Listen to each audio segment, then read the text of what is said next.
ਆਜ਼ਾਦੀ ਦੇ ਲਈ ਜੂਝ ਰਹੀ ਕਿਸੇ ਕੌਮ ਦੇ ਲਈ ਪੱਤਰਕਾਰੀ ਕਰਨਾ ਸੌਖਾ ਕਾਰਜ ਨਹੀਂ ਹੁੰਦਾ। ਬਿਲਕੁਲ ਐਵੇਂ ਹੀ ਹੁੰਦਾ ਜਿਵੇਂ ਤੁਸੀਂ ਇਨਸਾਫ ਪ੍ਰਾਪਤ ਕਰਨ ਦੇ ਲਈ ਕਿਸੇ ਭੀੜ ਦਾ ਹਿੱਸਾ ਹੋ ਤੇ ਗੋਲੀਆਂ ਦੀ ਵਾਛੜ ਤੁਹਾਡੇ ਉੱਤੇ ਹੋਣ ਵਾਲੀ ਹੈ। ਇਹੋ ਜਿਹੀਆਂ ਘਟਨਾਵਾਂ ਬਾਰੇ ਅਤੇ ਪੰਜਾਬ ਦੇ ਹੋਰ ਭਖਦੇ ਮਸਲਿਆਂ ਬਾਰੇ ਸਿੱਧੀ ਜਾਣਕਾਰੀ ਮੈਂ ਆਪਣੇ ਟਾਕਿੰਗ ਪੰਜਾਬ ਸ਼ੋਅ ਦੇ ਵਿੱਚ ਲੈ ਕੇ ਹਾਜ਼ਰ ਹਾਂ, ਸਿਰਫ ਖਬਰਦਾਰ ਪੰਜਾਬ ਟੀਵੀ ਦੇ ਉੱਤੇ। ਦੇਖਣਾ ਨਾ ਭੁੱਲਿਓ, ਸੋਮਵਾਰ ਤੋਂ ਲੈ ਕੇ ਸ਼ੁੱਕਰਵਾਰ ਤੱਕ ਅੰਮ੍ਰਿਤਸਰ ਦੇ ਸਮੇਂ ਦੇ ਮੁਤਾਬਕ ਰਾਤ ਨੂੰ 9 ਵਜੇ ਤੋਂ ਲੈ ਕੇ 10 ਵਜੇ ਤੱਕ।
ਦੁਨੀਆ ਭਰ ਦੇ ਵਿੱਚ ਖਬਰਦਾਰ ਪੰਜਾਬ ਟੀਵੀ ਦੇ ਜ਼ਰੀਏ ਸਾਨੂੰ ਦੇਖ ਰਹੇ ਤੁਹਾਡਾ ਆਪਣਾ ਵਿਲੱਖਣ ਸ਼ੋਅ ਟਾਕਿੰਗ ਪੰਜਾਬ, ਉਹਦੇ 'ਚ ਤੁਹਾਡਾ ਸਾਰਿਆਂ ਦਾ ਸਵਾਗਤ ਕਰਦੇ ਹਾਂ। ਜਿੰਨੇ ਵੀ ਦਰਸ਼ਕ ਨੇ ਵੱਖ-ਵੱਖ IP ਬਾਕਸਿਸ ਦੇ ਜ਼ਰੀਏ ਟੀਵੀ ਚੈਨਲਾਂ ਦੇ ਉੱਤੇ ਦੇਖ ਰਹੇ ਨੇ ਜਾਂ ਸੋਸ਼ਲ ਮੀਡੀਆ ਦੇ ਜ਼ਰੀਏ ਸਾਨੂੰ ਦੇਖ ਰਹੇ ਨੇ, ਉਹਨਾਂ ਸਾਰੇ ਦਰਸ਼ਕਾਂ ਨੂੰ ਤੇ ਜਿਹੜੇ ਸੁਣ ਰਹੇ ਨੇ, ਸੁਣਨ ਵਾਲੇ ਸਰੋਤੇ, ਚੜ੍ਹਦੀ ਕਲਾ ਰੇਡੀਓ ਵੱਲੋਂ ਇਸ ਪ੍ਰੋਗਰਾਮ ਦੀ ਜਿਹੜੀ ਆਡੀਓ ਹੈ ਉਹ ਪ੍ਰਸਾਰਿਤ ਕੀਤੀ ਜਾਂਦੀ ਹੈ।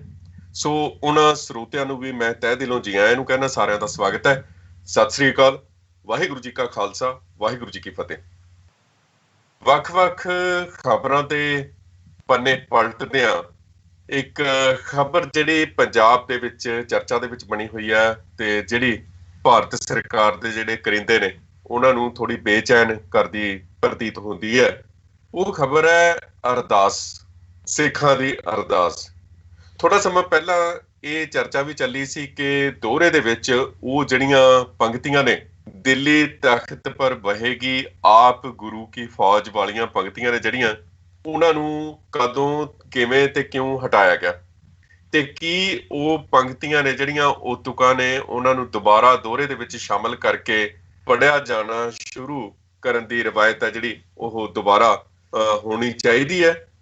ਤੇ ਜਿਹੜੇ ਚਿੰਤਕ ਨੇ, ਸਿੱਖ ਚਿੰਤਕ ਨੇ, ਉਹ ਇਸ ਬਾਰੇ ਆਪਣੀ ਰਾਏ ਪ੍ਰਗਟ ਕਰਦੇ ਨੇ ਕਿ ਬਿਲਕੁਲ ਇਹ ਸ਼ੁਰੂ ਹੋਣਾ ਚਾਹੀਦਾ, ਦੋਹਰੇ ਦੇ ਵਿੱਚ ਇਹ ਪੰਕਤੀਆਂ ਹੋਣੀਆਂ ਚਾਹੀਦੀਆਂ ਨੇ, ਕਿਉਂਕਿ ਪੁਰਾਤਨ ਕਾਲ ਦੇ ਵਿੱਚ ਜਦੋਂ ਮਿਸਲਾਂ ਦਾ ਸਮਾਂ ਸੀ ਉਸ ਵੇਲੇ ਇਹ ਦੋਹਰੇ ਦੇ ਵਿੱਚ ਸ਼ਾਮਲ ਕੀਤੀਆਂ ਗਈਆਂ ਸਨ ਤੇ ਇਹਨਾਂ ਨੂੰ ਪੜ੍ਹਿਆ ਜਾਣਾ ਲਗਾਤਾਰ ਉਦੋਂ ਤੱਕ 1947 ਤੱਕ ਜਾਰੀ ਰਿਹਾ। ਤੇ 1947 ਤੋਂ ਬਾਅਦ ਜਿਹੜਾ ਹੁਕਮਰਾਨ, ਉਸਨੇ ਸਿੱਖ ਲੀਡਰਸ਼ਿਪ ਨੂੰ ਆਪਣੇ ਚੁੰਗਲ ਦੇ ਵਿੱਚ ਫਸਾ ਕੇ ਇਸ ਨੂੰ ਕਿਸੇ ਨਾ ਕਿਸੇ ਤਰੀਕੇ ਇਹਦਾ ਜਿਹੜਾ ਪਾਠ ਹੈ ਉਹ ਬੰਦ ਕਰਵਾ ਦਿੱਤਾ ਸੀ। ਸੋ ਹੁਣ ਫੇਰ ਚਰਚਾ ਛਿੜੀ ਹੈ ਤੇ 6 for justice referendum Punjab 2020, referendum Khalistan 2020 ਦੀ ਜਦੋਂ ਅਸੀਂ ਗੱਲ ਕਰਦੇ ਹਾਂ ਤਾਂ ਉਹਦੇ 'ਚ ਸਰਕਾਰ ਵੱਲੋਂ ਵੱਖ-ਵੱਖ ਤਰੀਕਿਆਂ ਦੇ ਰਾਹੀਂ ਜਿਹੜੀ ਅਰਦਾਸ ਹੈ ਉਸਦੇ ਉੱਤੇ ਵੀ ਪਾਬੰਦੀ ਲਾਉਣ ਦੀ ਜਿਹੜੀ ਕੋਸ਼ਿਸ਼ ਹੈ ਉਹ ਕੀਤੀ ਗਈ ਹੈ। ਸੋ ਇਸ ਦੇ ਮੱਦੇਨਜ਼ਰ 6 ਫॉर ਜਸਟਿਸ ਨੇ ਹਾਲਾਂਕਿ ਇਸ ਬਾਰੇ ਜਿਹੜੇ ਅਰਦਾਸੀਏ ਸਿੰਘ ਨੇ ਉਹਨਾਂ ਨੂੰ ਅਮਰੀਕਾ ਦੇ $5000 ਤੇ ਪਿੰਡਾਂ ਦੇ ਵਿੱਚ ਅਰਦਾਸ ਕਰਨ ਵਾਲੇ ਜਿਹੜੇ ਅਰਦਾਸੀ ਸਿੰਘ ਨੇ ਉਹਨਾਂ ਨੂੰ $500 ਦੇਣ ਦਾ ਐਲਾਨ ਕੀਤਾ। ਉਤਸ਼ਾਹ ਇਸ ਕਦਰ ਪੰਜਾਬ ਦੇ ਸਿੱਖਾਂ ਦੇ ਵਿੱਚ ਹੈ, ਪਰ ਇਹ ਆਪ ਮੁਹਾਰਾ ਉਤਸ਼ਾਹ ਹੈ, ਇਸ ਦੇ ਵਿੱਚ ਲਾਲਚ ਦੀ ਜਾਂ ਇਸ ਤਰੀਕੇ ਦੀ ਕੋਈ ਗੱਲ ਨਹੀਂ ਹੈ। ਇਹ ਸਿਰਫ ਤੇ ਸਿਰਫ ਉਹਨਾਂ ਨੂੰ ਇਸ ਕਾਰਨ ਜਿਹੜੀ ਇਨਾਮੀ ਰਕਮ ਹੈ ਜਾਂ ਉਤਸ਼ਾਹ ਵਧਾਉਣ ਦੇ ਲਈ ਹੈ ਉਹਨਾਂ ਦੇ, ਕਿ ਕਿਉਂਕਿ ਪੁਲਿਸ ਨੇ ਉਹਨਾਂ ਨੂੰ ਤੰਗ ਪਰੇਸ਼ਾਨ ਕਰਨਾ ਜਿਹੜੇ ਅਰਦਾਸ ਕਰਨਗੇ ਉਹਨਾਂ ਦੇ ਪਰਿਵਾਰਾਂ ਨੂੰ।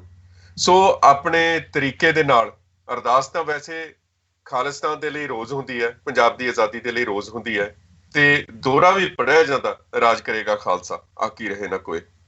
ਉਹਦੇ ਚੱਲਦੇ ਆ ਵਿਸ਼ੇਸ਼ ਤੌਰ ਦੇ ਉੱਤੇ ਜਿਹੜਾ ਇਹ ਐਲਾਨ ਕੀਤਾ ਗਿਆ ਕਿ ਅਰਦਾਸ ਪੰਜਾਬ ਦੀ ਆਜ਼ਾਦੀ ਦੇ ਲਈ ਤੇ ਖਾਲਿਸਤਾਨ ਦੇ ਲਈ ਹੋਏਗੀ, ਉਹਦੇ ਨਾਲ ਹੁਕਮਰਾਨ ਨੇ ਜਿਹੜੇ ਉਹਨਾਂ 'ਚ ਬੇਚੈਨੀ ਪਾਈ ਜਾ ਰਹੀ ਹੈ, ਉਹਨਾਂ ਦੀ ਨੀਂਦ ਹੈ ਜਿਹੜੀ ਉਹ ਖਰਾਬ ਹੋਈ ਹੈ। ਸੋ ਇਹ ਗੱਲ ਹੈ। ਇਹਦੇ ਬਾਰੇ ਅਰਦਾਸ ਦੀ ਜਿਹੜੀ ਪ੍ਰੇਅਰ ਦੀ ਮਾਨਤਾ ਸਿੱਖੀ ਦੇ ਵਿੱਚ, ਉਹ ਆਪਣੇ ਤੌਰ ਦੇ ਉੱਤੇ ਇੱਕ ਬਹੁਤ ਡੂੰਘੇ ਅਰਥ ਰੱਖਦੀ ਹੈ। ਦੋ ਵੇਲੇ ਜਦੋਂ ਅਸੀਂ ਅਰਦਾਸ ਕਰਦੇ ਹਾਂ ਤਾਂ 10 ਗੁਰੂ ਸਾਹਿਬਾਨ ਦੇ ਨਾਲ ਨਾਲ ਜ਼ਾਹਰਾ ਜ਼ਹੂਰ ਹਾਜ਼ਰਾ ਹਜ਼ੂਰ ਚਬਰ ਤਖਤ ਦੇ ਮਾਲਕ ਸਾਹਿਬ ਸ੍ਰੀ ਗੁਰੂ ਗ੍ਰੰਥ ਸਾਹਿਬ ਜੀ ਨੂੰ ਯਾਦ ਕਰਦੇ ਹਾਂ। ਅਸੀਂ ਦੋ ਵੇਲੇ ਪੰਜਾਂ ਪਿਆਰਿਆਂ ਨੂੰ ਯਾਦ ਕਰਦੇ ਹਾਂ, 4 ਸਾਹਿਬਜ਼ਾਦਿਆਂ ਨੂੰ ਯਾਦ ਕਰਦੇ ਹਾਂ, 40 ਮੁਕਤਿਆਂ ਨੂੰ ਯਾਦ ਕਰਦੇ ਹਾਂ, ਹੋਰ ਜਿਹੜੇ ਸ਼ਹੀਦ ਨੇ, ਮੁਰੀਦ ਨੇ, ਜਿਨ੍ਹਾਂ ਨੇ ਅਕੈਦ ਤੇ ਅਸਹਿ ਕਸ਼ਟ ਸਹਾਰਦੇ ਹੋਏ ਕੌਮ ਦੀ ਆਜ਼ਾਦੀ ਦੇ ਲਈ, ਮਨੁੱਖਤਾ ਦੇ ਭਲੇ ਲਈ ਕੁਰਬਾਨੀਆਂ ਕੀਤੀਆਂ, ਸ਼ਹਾਦਤਾਂ ਦਿੱਤੀਆਂ, ਅਸੀਂ ਉਹਨਾਂ ਨੂੰ ਯਾਦ ਕਰਦੇ ਹਾਂ। ਪੰਜਾਂ ਤਖਤਾਂ ਨੂੰ, ਸਰਬੱਤ ਗੁਰਦੁਆਰਿਆਂ ਨੂੰ ਯਾਦ ਕਰਦੇ ਹਾਂ। ਅਸੀਂ ਪ੍ਰਥਮ ਪਹਿਲੇ ਨੰਬਰ ਤੇ ਸਰਬੱਤ ਖਾਲਸਾ ਨੂੰ ਧਿਆਉਂਦੇ ਹਾਂ, ਅਸੀਂ ਉਹਨੂੰ ਯਾਦ ਕਰਦੇ ਹਾਂ, ਤੇ ਅਸੀਂ ਸਮੁੱਚੇ ਰੂਪ ਦੇ ਵਿੱਚ ਊਟ ਆਸਰਾ ਲੈਂਦੇ ਹਾਂ ਵਾਹਿਗੁਰੂ ਸਾਹਿਬ ਦਾ। ਅਸੀਂ ਮਨ ਨੀਵਾਂ ਮੱਤ ਉੱਚੀ ਮੰਗਦੇ ਹਾਂ ਅਰਦਾਸ ਦੇ ਵਿੱਚ, ਤੇ ਅਸੀਂ ਨਨਕਾਣਾ ਸਾਹਿਬ ਅਤੇ ਹੋਰ ਜਿੰਨੇ ਵੀ ਗੁਰੂ ਧਾਮ ਪੰਥ ਤੋਂ ਵਿਛੋੜੇ ਗਏ ਨੇ, ਵਿਛੜੇ ਨੇ, ਅਸੀਂ ਉਹਨਾਂ ਦੀ ਸੇਵਾ ਸੰਭਾਲ ਮੰਗਦੇ ਹਾਂ, ਅਸੀਂ ਉਹਨਾਂ ਦਾ ਦੁਬਾਰਾ ਦਰਸ਼ਨ ਦੀਦਾਰ ਮੰਗਦੇ ਹਾਂ, ਅਸੀਂ ਅੰਮ੍ਰਿਤਸਰ ਸਾਹਿਬ ਦੇ ਦਰਸ਼ਨ ਮੰਗਦੇ ਹਾਂ, ਇਸ਼ਨਾਨ ਮੰਗਦੇ ਹਾਂ ਪਵਿੱਤਰ ਸਰੋਵਰ ਦੇ, ਅਸੀਂ ਝੰਡੇ ਬੁੰਗੇ ਜੁਗੋ ਜੁਗ ਅਟਲ ਮੰਗਦੇ ਹਾਂ। ਅਸੀਂ ਇਸ ਰਾਹ ਦੇ ਉੱਤੇ ਤੁਰਦਿਆਂ ਤੁਰਦਿਆਂ, ਵਿਗਸਦਿਆਂ ਅਸੀਂ ਅਕਾਲ ਪੁਰਖ ਅੱਗੇ ਅਰਦਾਸ ਕਰਦੇ ਹਾਂ ਕਿ ਸਰਬੱਤ ਦਾ ਭਲਾ ਕਰੀ।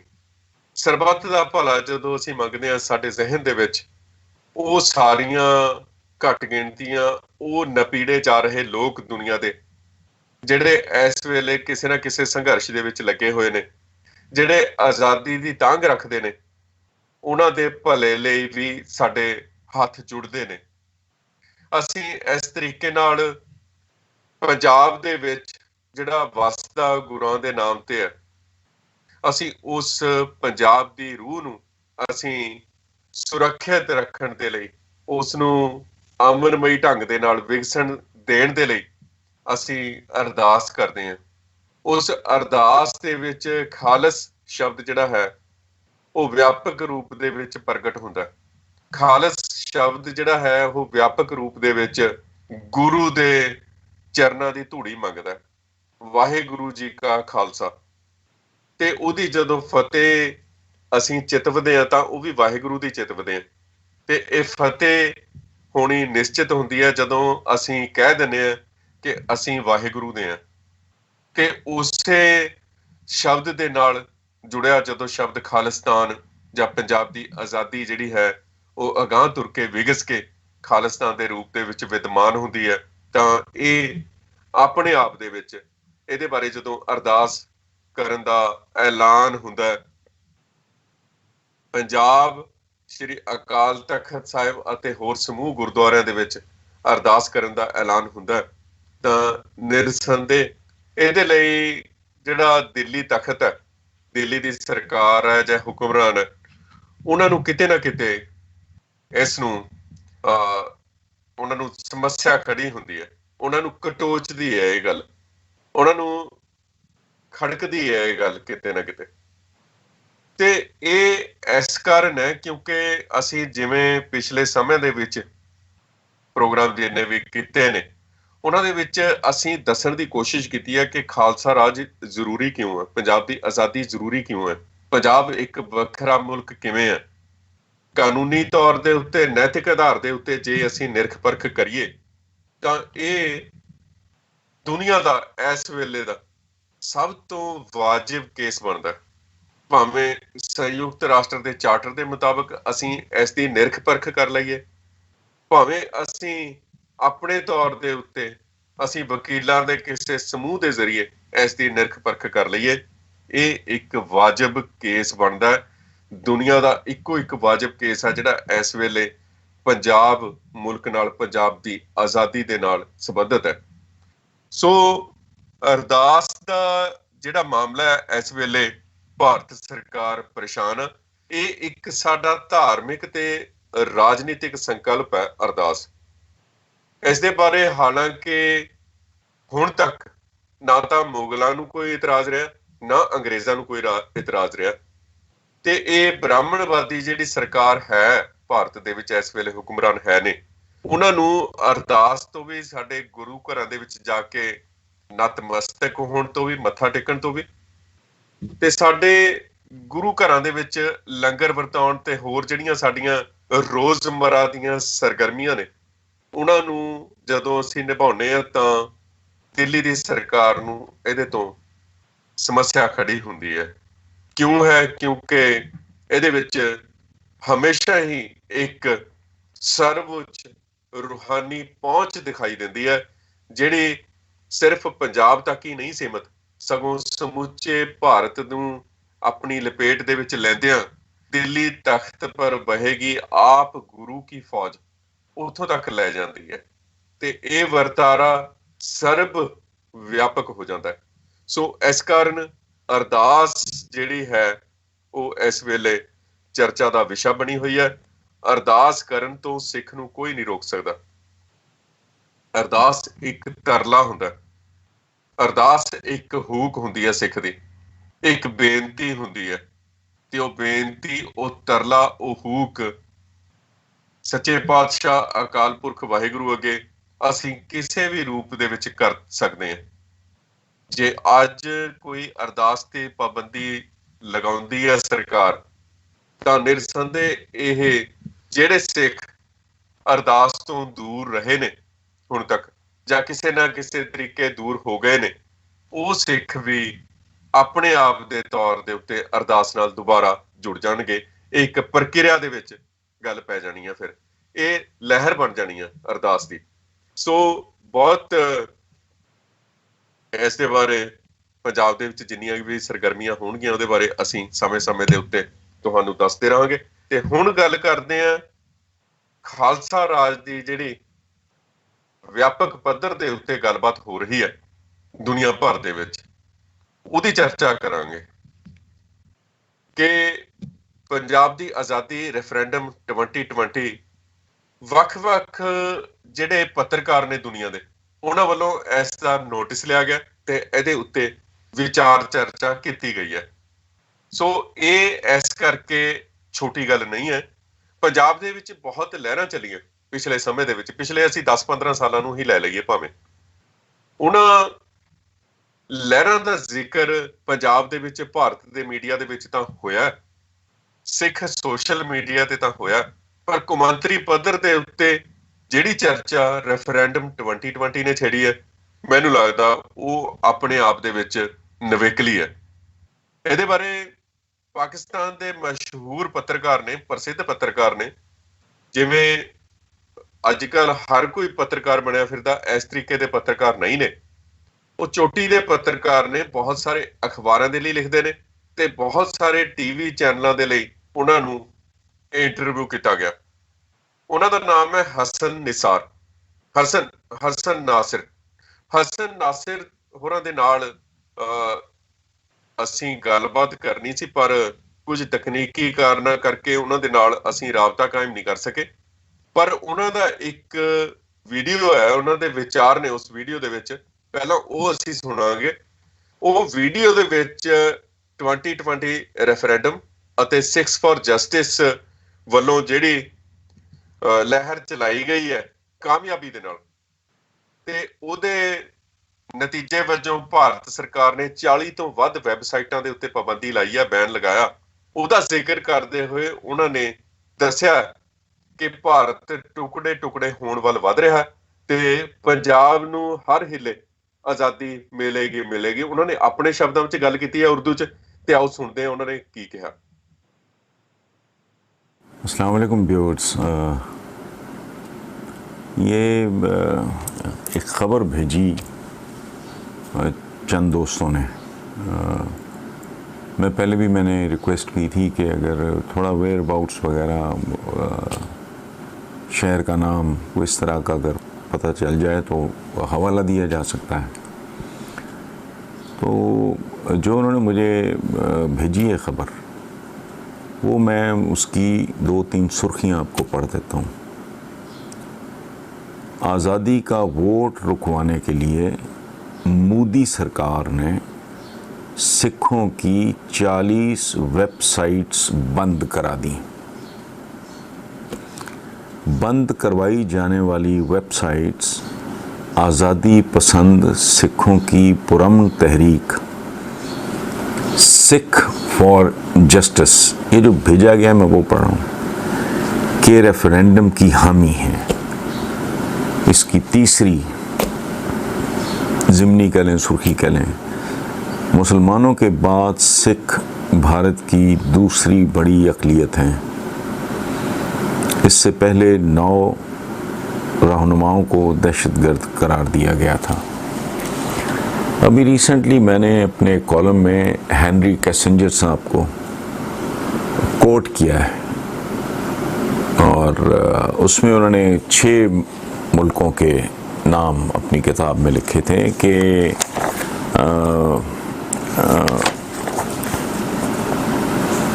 جو گلوبل جو گیم چل رہی ہے اس میں ان کے بہت زیادہ ابھر کے سامنے آنے کا امکان ہے. ایگزیکٹلی میں کوٹ کر دیتا ہوں. ہینری کیسنجر لکھتے ہیں کہ 21ویں صدی میں بین الاقوامی نظام کم از کم 6 طاقتوں پر استوار ہوگا، یعنی امریکہ، یورپ،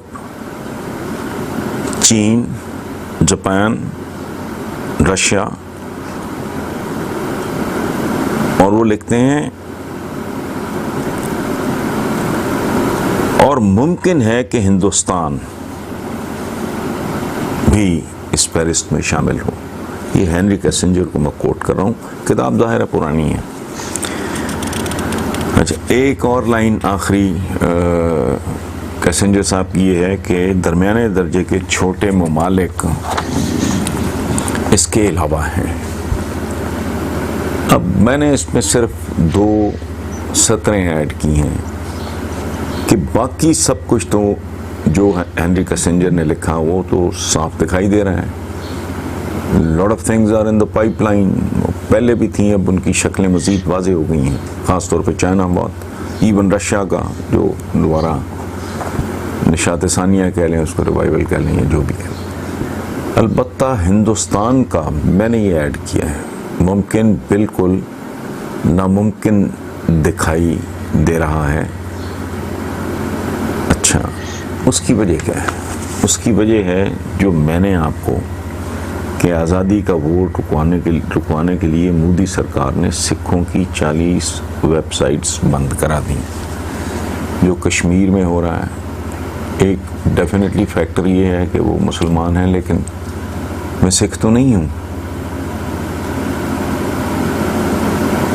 کشمیری مسلمانوں کے ساتھ یکجہتی کا اظہار کرتے وقت تو کرنے پر تو یہ کہا جا سکتا ہے کہ چونکہ میں بھی مسلمان ہوں، ٹھیک ہو گیا. اب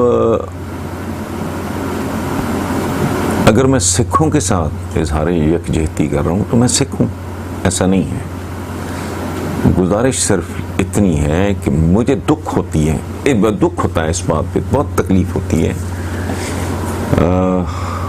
I feel frustrated کہ یہ میرے ہی خطے کے مقدر میں لکھا ہے. انسانی نفسیات ہے. میں سب سے پہلے میرے لیے میرا یہ گھر جو ہے my immediate concern، اس کے بعد میری ایک کمیونٹی ہے جہاں میں رہتا ہوں، اس کے بعد پھر یہ میرا شہر ہے، پھر میرا صوبہ ہے، پھر میرا ملک ہے، پھر میرا پڑوسی ہے، پھر میرا خطہ ہے پورا، پھر یہ دنیا ہے. چونکہ یہ پلانٹ ये कुर्रा अर्ज अगर इसको वसी तर मानों में देखें तो ये भी मेरा घर है और यहाँ बसने वालों के साथ भी मेरा इंसान होने के नाते एक रिश्ता है। तो इसमें ये सोचना कि जी मैं उधर मुसलमान सिख नहीं, ये अल्लाह न करे कभी ऐसा हो कि अगर हिंदुओं पे भी कहीं जुल्म ज़्यादती होगी और मेरे ख़बर में आएगी तो इसी तरह मैं उड़ूँगा और इसी तरह की बात करूँगा। और एक बात और मैं अर्ज़ कर दूँ, जहाँ ये आग भड़क उठे वो बुझती नहीं है। आपके नामा अमाल में बहुत सारी स्याही और बहुत सारे मजलूमों के खूनों की सुर्खी लिखी जाती है, अल्टीमेटली होता वही है। अगर कोई कम्युनिटी कहाँ किसी बात पे तुल जाए, अल्टीमेटली तारीख उठा के देख लें, वो ज़माने कब के लग गए जब पूरी की पूरी कम्युनिटी को वाइप आउट कर दिया जाता था। आज नहीं तो कल जो मैं हेनरी किसिंजर साहब की, मुझे उससे कोई बिल्कुल कोई एतराज़ नहीं था अगर उस बड़े खेल में हिंदुस्तान भी, लेकिन जो रुख इख्तियार हम भुगत चुके हैं ये सारा कुछ। एक तो विजडम का, IQ का तकाजा है, दुनिया को, आज की दुनिया को समझने का कुछ तकाजा है, और सबसे बड़ी बात यह है कि हम ये भुगत चुके हैं, ये नहीं चलता। मैं खूनी तहरीकों की, मुसलमानों के अंदर खूनी तहरीकों की तफसीलात से वाकिफ हूँ। कम नामो निशान मिट गए उनके, उनमें हमारे खारजी से लेके वो जो हसन बिन सबा ने जो जन्नत बनाई हुई थी वो बिल्कुल एक वहशत थी, एक दरिंदगी थी, वो नामो निशान मिट गए उनके। अभी रिसेंटली हम खुद ये भुगत के हटे हैं। तो डेफिनेटली मेरी ये ख्वाहिश है कि हमारा पड़ोस इस आग की लपेट में ना आए और इसकी जलन से और तपिश से बचा रहे। बाकी इन्नमल अमाल बिन्नियात, नीयतों का हाल तो सिर्फ रब जानता है। ਅਸੀਂ ਹਸਨ ਨਾਸਿਰ ਸਾਹਿਬ ਨੂੰ ਸੁਣ ਰਹੇ ਸੀ, ਪ੍ਰਸਿੱਧ ਪੱਤਰਕਾਰ ਨੇ, ਤੇ ਜਿਹੜੇ ਐਲੀਟ ਪੱਤਰਕਾਰ ਹੁੰਦੇ ਨੇ ਕਿਸੇ ਮੁਲਕ ਦੇ ਉੱਤੇ ਵੱਡੀਆਂ ਘਟਨਾਵਾਂ ਦੇ ਉੱਤੇ ਤਬਸਰਾ ਕਰਨ ਵਾਲੇ, ਉਹ ਪੱਤਰਕਾਰ ਨੇ ਹਸਨ ਨਾਸਿਰ। ਇਸ ਤੋਂ ਪਹਿਲਾਂ ਅਸੀਂ ਦੇਖਿਆ ਕਿ ਜਿਹੜੀਆਂ ਪੰਜਾਬ ਦੇ ਨਾਲ ਸੰਬੰਧਿਤ ਘਟਨਾਵਾਂ ਨੇ 1984 ਤੋਂ 1984 ਤੱਕ ਤਾਂ ਕੌਮਾਂਤਰੀ ਪੱਧਰ ਦੇ ਜਿਹੜੇ ਪੱਤਰਕਾਰ ਨੇ ਉਹਨਾਂ ਨੇ ਇੱਕ ਗੱਲਬਾਤ ਕੀਤੀ ਹੈ ਉਹਨਾਂ ਤੇ, ਪਰ 1984 ਤੋਂ ਬਾਅਦ ਤੋਂ ਲੈ ਕੇ ਹੁਣ ਤੱਕ ਅਸੀਂ ਦੇਖਦੇ ਹਾਂ, ਖਾਸ ਕਰਕੇ ਪੰਜਾਬ ਦੀ ਜਿਹੜੀ ਜੁਝਾਰੂਵਾਦ ਦੀ ਲਹਿਰ ਸੀ ਉਹਦੇ ਤੋਂ ਬਾਅਦ ਤੋਂ ਲੈ ਕੇ ਹੁਣ ਤੱਕ ਜਿਹੜੇ ਵੱਡੇ ਪੱਤਰਕਾਰ ਨੇ ਦੁਨੀਆ ਦੇ, ਉਹਨਾਂ ਨੇ ਪੰਜਾਬ ਨੂੰ ਇਸ ਤਰੀਕੇ ਨਾਲ ਰਿਪੋਰਟ ਨਹੀਂ ਕੀਤਾ ਕਦੇ, ਤੇ ਵਿੱਚ ਇੱਕ ਗੈਪ ਰਿਹਾ ਬਹੁਤ ਵੱਡਾ। ਜਾਂ ਤਾਂ ਉਹਨਾਂ ਨੂੰ ਇਹ ਲੱਗਿਆ ਕਿ ਪੰਜਾਬ ਦੀ ਜਿਹੜੀ ਆਜ਼ਾਦੀ ਦੀ ਤਹਿਰੀਕ ਆ ਉਹ ਬੰਦ ਹੋ ਗਈ ਹੈ, ਖਤਮ ਹੋ ਗਈ ਹੈ, ਸਰਕਾਰ ਨੇ ਉਸ ਦੇ ਉੱਤੇ ਕਾਬੂ ਪਾ ਲਿਆ ਪੂਰੀ ਤਰ੍ਹਾਂ। ਤੇ ਬਹੁਤੇ ਜਿਹੜੇ ਲੋਕ ਨੇ, ਕੁਛ ਜਿਵੇਂ ਪਿਛਲੇ ਦਿਨਾਂ ਦੇ ਵਿੱਚ ਅਸੀਂ ਜਗਤਾਰ ਸਿੰਘ ਹੋਰਾਂ ਨਾਲ ਵੀ ਗੱਲਬਾਤ ਕੀਤੀ ਸੀ, ਇਹੋ ਜਿਹੇ ਕੁਛ ਲੋਕਾਂ ਦਾ ਇਹ ਮੰਨਣਾ ਕਿ ਜਦੋਂ ਤੱਕ ਗੋਲੀ ਨਹੀਂ ਚੱਲਦੀ ਉਦੋਂ ਤੱਕ ਆਜ਼ਾਦੀ ਦੀ ਲਹਿਰ ਮੰਨੀ ਨਹੀਂ ਜਾ ਸਕਦੀ, ਤੇ ਉਹਨਾਂ ਦਾ ਕੁਛ ਇਸ ਤਰ੍ਹਾਂ ਦਾ ਉਹ ਹੈਗਾ। ਪਰ ਜਮਹੂਰੀਅਤ ਦੇ ਤਰੀਕੇ ਦੇ ਨਾਲ ਜਦੋਂ ਅਸੀਂ ਗੱਲ ਕਰਦੇ ਹਾਂ, ਜਾਂ ਜਦੋਂ ਅਸੀਂ ਕੌਮਾਂਤਰੀ ਹਾਲਾਤਾਂ ਦੇ ਬਦਲੇ ਹੋਏ ਜਿਹੜੇ ਮੰਜ਼ਰ ਦੇਖਦੇ ਹਾਂ, ਤਾਂ ਉਹਨਾਂ ਦੇ ਵਿੱਚ ਸ਼ਬਦ ਜਿਹੜਾ ਅੱਤਵਾਦੀ ਆ ਜਾਂ ਹਿੰਸਕ ਕਾਰਵਾਈ ਕਰਨ ਵਾਲਾ ਵਿਅਕਤੀ ਆ, ਜਿਸ ਤਰੀਕੇ ਨਾਲ ਉਹਨੂੰ ਪੋਰਟਰੇ ਕਰ ਦਿੱਤਾ ਗਿਆ ਜਾਂ ਉਸ ਦੀ ਸਥਾਪਤੀ ਹੋ ਗਈ ਹੈ, ਉਹਦੇ ਤੋਂ ਬਾਅਦ ਜਮਹੂਰੀਅਤ ਦੇ ਤਰੀਕੇ ਨਾਲ ਗੱਲ ਕਰਨਾ ਸਭ ਤੋਂ ਬਿਹਤਰ ਤਰੀਕਾ ਮੰਨਿਆ ਜਾਂਦਾ ਹੈ। ਤੇ ਇਹ ਗੱਲ ਹੁਣ ਦੁਨੀਆ ਭਰ ਦੇ ਜਿਹੜੇ ਪੱਤਰਕਾਰ ਨੇ, ਲੇਖਕ ਨੇ, ਜਾਂ ਟੀਵੀ ਦੇ ਉੱਤੇ ਐਨਾਲਿਸਟ ਨੇ, ਨਿਊਜ਼ ਐਨਾਲਿਸਟ ਨੇ, ਤਾਂ ਉਹਨਾਂ ਨੇ ਇਹ ਮਹਿਸੂਸ ਕੀਤਾ ਕਿ ਜਿਹੜੀ ਰੈਫਰੈਂਡਮ 2020 ਦੀ ਲਹਿਰ ਹੈ, ਇਹ ਆਪਣਾ ਆਧਾਰ ਰੱਖਦੀ ਹੈ, ਇਹ ਕਾਮਯਾਬੀ ਦੇ ਨਾਲ ਚੱਲ ਰਹੀ ਹੈ ਤੇ ਦੁਨੀਆ ਭਰ ਦੇ ਵਿੱਚ ਚੱਲ ਰਹੀ ਹੈ। ਪੰਜਾਬ ਦੇ ਵਿੱਚ ਮੂਕ ਰੂਪ ਦੇ ਵਿੱਚ ਚੱਲ ਰਹੀ ਹੈ ਤੇ ਦੁਨੀਆ ਭਰ ਦੇ ਵਿੱਚ ਵੱਖ-ਵੱਖ ਤਰੀਕਿਆਂ ਦੇ ਨਾਲ ਇਹ ਜ਼ਾਹਰਾ ਤੌਰ ਦੇ ਉੱਤੇ ਆਪਣਾ ਇੱਕ ਅਹਿਮ ਸਥਾਨ ਬਣਾ ਚੁੱਕੀ ਹੈ। ਜਮਹੂਰੀਅਤ ਦੇ ਤਰੀਕੇ ਦੇ ਨਾਲ ਚੱਲਣ ਵਾਲੀ ਲਹਿਰ ਨੂੰ ਜੇ ਕੋਈ ਕਿਸੇ ਵੀ ਤਰੀਕੇ ਨਾਲ, ਭਾਵੇਂ ਉਸਨੂੰ ਅੱਤਵਾਦੀ ਲਹਿਰ ਗਰਦਾਨ ਕੇ ਹੀ ਉਸ ਨੂੰ ਦੱਬਣ ਦੀ ਕੋਸ਼ਿਸ਼ ਕਰਦਾ, ਤਾਂ ਉਹਦੀ ਸ਼ਨਾਖਤ ਵੀ ਕੌਮਾਂਤਰੀ ਪੱਧਰ ਦੇ ਉੱਤੇ ਹੁੰਦੀ ਹੈ। ਤਾਂ ਕੌਮਾਂਤਰੀ ਪੱਧਰ ਦੇ ਉੱਤੇ ਜਿਹੜੇ ਡਿਪਲੋਮੈਟਿਕ ਰਿਲੇਸ਼ਨਸ ਦੇ ਨਾਲ ਇੱਕ ਦੂਜੇ ਮੁਲਕਾਂ ਦੇ ਸੰਬੰਧ ਹੁੰਦੇ ਨੇ, ਉਹਨਾਂ ਦੇ ਉੱਤੇ ਅਸਰ ਪੈਂਦਾ, ਕਿਉਂਕਿ ਉਹਨਾਂ ਦੇ ਕੋਲ ਇਸ ਗੱਲ ਦੇ ਕੋਈ ਸਬੂਤ ਨਹੀਂ ਹੁੰਦੇ ਕਿ ਅਸੀਂ ਜਿਹੜੀ ਲਹਿਰ ਨੂੰ ਅੱਤਵਾਦੀ ਗਰਦਾਨ ਰਹੇ ਹਾਂ ਤੇ ਉਹਨੂੰ ਅੱਤਵਾਦੀ ਗਰਦਾਨਣ ਦੇ ਪਿੱਛੇ ਕਾਰਨ ਕੀ ਨੇ।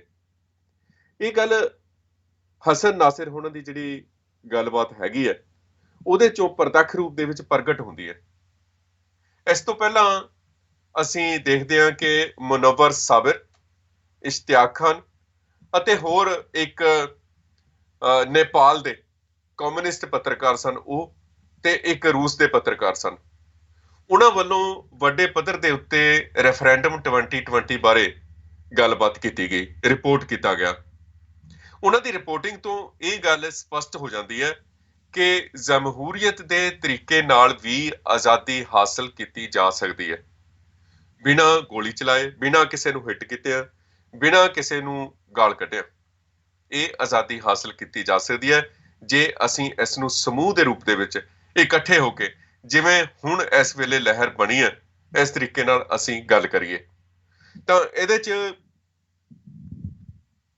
ਜੇਕਰ ਪੰਜਾਬ ਦੀ ਜਿਹੜੀ ਥੋਪੀ ਹੋਈ ਜਾਂ ਡਰੀ ਹੋਈ ਦਹਿਸ਼ਤ ਜ਼ਦਾ ਸਿੱਖ ਲੀਡਰਸ਼ਿਪ ਦੀ ਗੱਲ ਕਰੀਏ, ਤਾਂ ਜਿਹੜੇ ਲੋਕ ਸਵਾਲ ਕਰਦੇ ਨੇ, ਖਾਸ ਕਰਕੇ ਰੈਫਰੈਂਡਮ 2020 ਦੇ ਉੱਤੇ ਜਾਂ ਇਹਦੀ ਵਾਜਬਤਾ ਦੇ ਉੱਤੇ, ਮੈਨੂੰ ਲੱਗਦਾ ਉਹਨਾਂ ਨੂੰ ਦੁਨੀਆ ਦੇ ਵਿੱਚ ਜਿਹੜੇ ਇਹ ਐਲੀਟ ਪੱਤਰਕਾਰ ਨੇ ਜਿਨ੍ਹਾਂ ਨੇ ਰਿਪੋਰਟ ਕੀਤਾ ਰੈਫਰੈਂਡਮ 2020 ਦੀ ਲਹਿਰ ਨੂੰ, ਤਾਂ ਉਹਨਾਂ ਖਬਰਾਂ ਨੂੰ ਵੀ ਜ਼ਰੂਰ ਪੜ੍ਹਨਾ ਚਾਹੀਦਾ ਕਿ ਇਹਨਾਂ ਪੱਤਰਕਾਰਾਂ ਨੇ ਜਿਹੜੀਆਂ ਰਿਪੋਰਟਸ ਦਿੱਤੀਆਂ ਨੇ, ਜਿਸ ਤਰੀਕੇ ਨਾਲ ਇਹਨਾਂ ਨੇ ਗੱਲ ਕੀਤੀ ਹੈ, ਤਾਂ ਉਹਦੇ 'ਚ ਕਿਤੇ ਵੀ ਇਸ ਲਹਿਰ ਦੇ ਉੱਤੇ ਸਵਾਲੀਆ ਨਿਸ਼ਾਨ ਨਹੀਂ ਲਾਇਆ ਗਿਆ।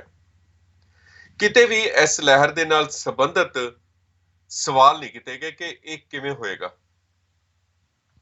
ਸੋ ਨਿਰਸੰਦੇਹ ਇਹ ਗੱਲ ਸਟੈਂਪਡ ਹੈ ਕਿ 2020 ਦੇ ਵਿੱਚ ਜਿਹੜੀ ਇਹ ਲਹਿਰ ਉਸਰੀ ਹੈ, ਤਾਂ ਇਹ ਆਪਣੇ ਆਪ ਦੇ ਵਿੱਚ ਇਸ ਤੋਂ ਪਹਿਲਾਂ ਜਿੰਨੀਆਂ ਵੀ ਪੰਜਾਬ ਦੇ ਵਿੱਚ ਲਹਿਰਾਂ ਚੱਲੀਆਂ ਨੇ, ਉਹਨਾਂ ਤੋਂ ਕਿਤੇ ਵੱਡੀ ਹੈ।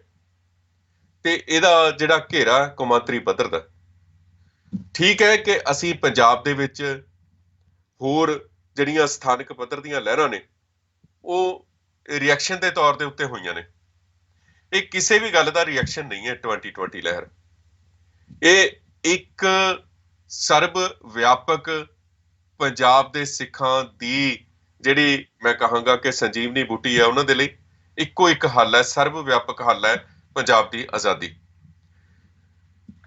ਅਸੀਂ ਜਦੋਂ ਪਿਛਲੀਆਂ ਘਟਨਾਵਾਂ ਨੂੰ ਵਿਚਾਰਦੇ ਹਾਂ, ਜਿਨ੍ਹਾਂ ਦੇ ਵਿੱਚ ਸਾਹਿਬ ਸ੍ਰੀ ਗੁਰੂ ਗ੍ਰੰਥ ਸਾਹਿਬ ਜੀ ਦੀ ਬੇਅਦਬੀ ਦੀਆਂ ਘਟਨਾਵਾਂ, ਉਹਨਾਂ ਨੂੰ ਲੈ ਕੇ ਬਰਗਾੜੀ ਵਿਖੇ ਲੱਗੇ ਮੋਰਚੇ ਦੀ ਗੱਲ, ਉਸ ਤੋਂ ਪਹਿਲਾਂ ਸਰਬੱਤ ਖਾਲਸਾ ਹੋਣਾ, ਸਰਬੱਤ ਖਾਲਸਾ ਦੇ ਜਿਹੜੇ ਲੋਕ ਆਰਗੇਨਾਈਜ਼ਰ ਸਨ, ਪ੍ਰਬੰਧਕ ਸਨ, ਜਦੋਂ ਉਹਨਾਂ ਦੇ ਨਾਲ ਮੈਂ ਗੱਲਬਾਤ ਕੀਤੀ, ਉਹਨਾਂ ਨੂੰ ਪੁੱਛਿਆ ਕਿ ਕੀ ਕਾਰਨ ਨੇ ਇਹ, ਕਿ ਤੁਸੀਂ ਇਸ ਨੂੰ ਸਿਰਫ ਤੇ ਸਿਰਫ ਪੰਜਾਬ ਦੀ ਆਜ਼ਾਦੀ ਤੋਂ ਦੂਰ ਰੱਖ ਕੇ ਸਿਰਫ ਤੇ ਸਿਰਫ ਜਿਹੜੇ ਅਕਾਲ ਤਖਤ ਦੇ ਜਥੇਦਾਰ ਵੱਲੋਂ ਸਿਰਸੇ ਵਾਲੇ ਨੂੰ ਮਾਫ ਕਰਨ ਦੀ ਘਟਨਾ ਨਾਲ ਜੋੜ ਕੇ ਦੇਖਦੇ ਹੋ। ਉਹ ਕਹਿੰਦੇ ਕਿ ਕੀਤਾ ਹੀ ਇਸ ਲਈ ਗਿਆ ਸੀ। ਇੱਕ ਧਿਰ ਜਿਹੜੀ ਹੈ ਸਰਬੱਤ ਖਾਲਸਾ ਦੀ, ਭਾਈ ਗੁਰਦੀਪ ਸਿੰਘ ਬਠਿੰਡਾ ਤੇ ਭਾਈ ਮੋਹਕਮ ਸਿੰਘ ਹੋਰਾਂ ਦੀ, ਉਹ ਕਹਿੰਦੇ ਕਿ ਇਹ ਸਰਬੱਤ ਖਾਲਸਾ ਅਸੀਂ ਜਿਹੜਾ ਕੀਤਾ ਸੀ, ਆਰਗੇਨਾਈਜ਼ ਕੀਤਾ ਸੀ, ਉਹ ਪੰਜ ਸਿੰਘ ਸਾਹਿਬਾਨ ਵੱਲੋਂ ਸਿਰਸੇ ਵਾਲੇ ਨੂੰ ਮਾਫ ਕਰਨ ਤੋਂ ਬਾਅਦ ਜਿਹੜਾ ਰੋਸ ਪੈਦਾ ਹੋਇਆ ਸੀ ਸਿੱਖਾਂ ਦੇ ਵਿੱਚ, ਉਸ ਨੂੰ ਅਸੀਂ ਨਜਿੱਠਣ ਲਈ ਕੀਤਾ ਸੀ। ਤੇ ਕਹਿੰਦੇ ਕਿ ਇਸ ਐਲਾਨ ਕਰਨ ਦੇ ਨਾਲ ਤੇ ਸਰਬੱਤ ਖਾਲਸਾ ਪੂਰਾ ਹੋਣ ਤੱਕ ਇਨ ਬਿਟਵੀਨ ਜਿਹੜੀਆਂ ਨੇ ਗੁਰੂ ਗ੍ਰੰਥ ਸਾਹਿਬ ਦੀ ਬੇਅਦਬੀ ਦੀਆਂ ਘਟਨਾਵਾਂ ਵਾਪਰਦੀਆਂ ਨੇ। ਸੋ ਉਸ ਤੋਂ ਬਾਅਦ ਪੰਜਾਬ ਦਾ ਬੱਚਾ ਜਿੱਥੇ ਕਿਤੇ ਵੀ ਜਿਸ ਨੂੰ ਸਮਾਂ ਮਿਲਿਆ, ਮੌਕਾ ਮਿਲਿਆ, ਉਹਨੇ ਉੱਥੇ ਸੜਕ ਜਾਮ ਕਰ ਦਿੱਤੀ। ਪੰਜਾਬ ਦਾ ਹਰ ਸਿੱਖ ਉਹਦੇ 'ਚ ਸ਼ਾਮਲ ਹੋ ਗਿਆ।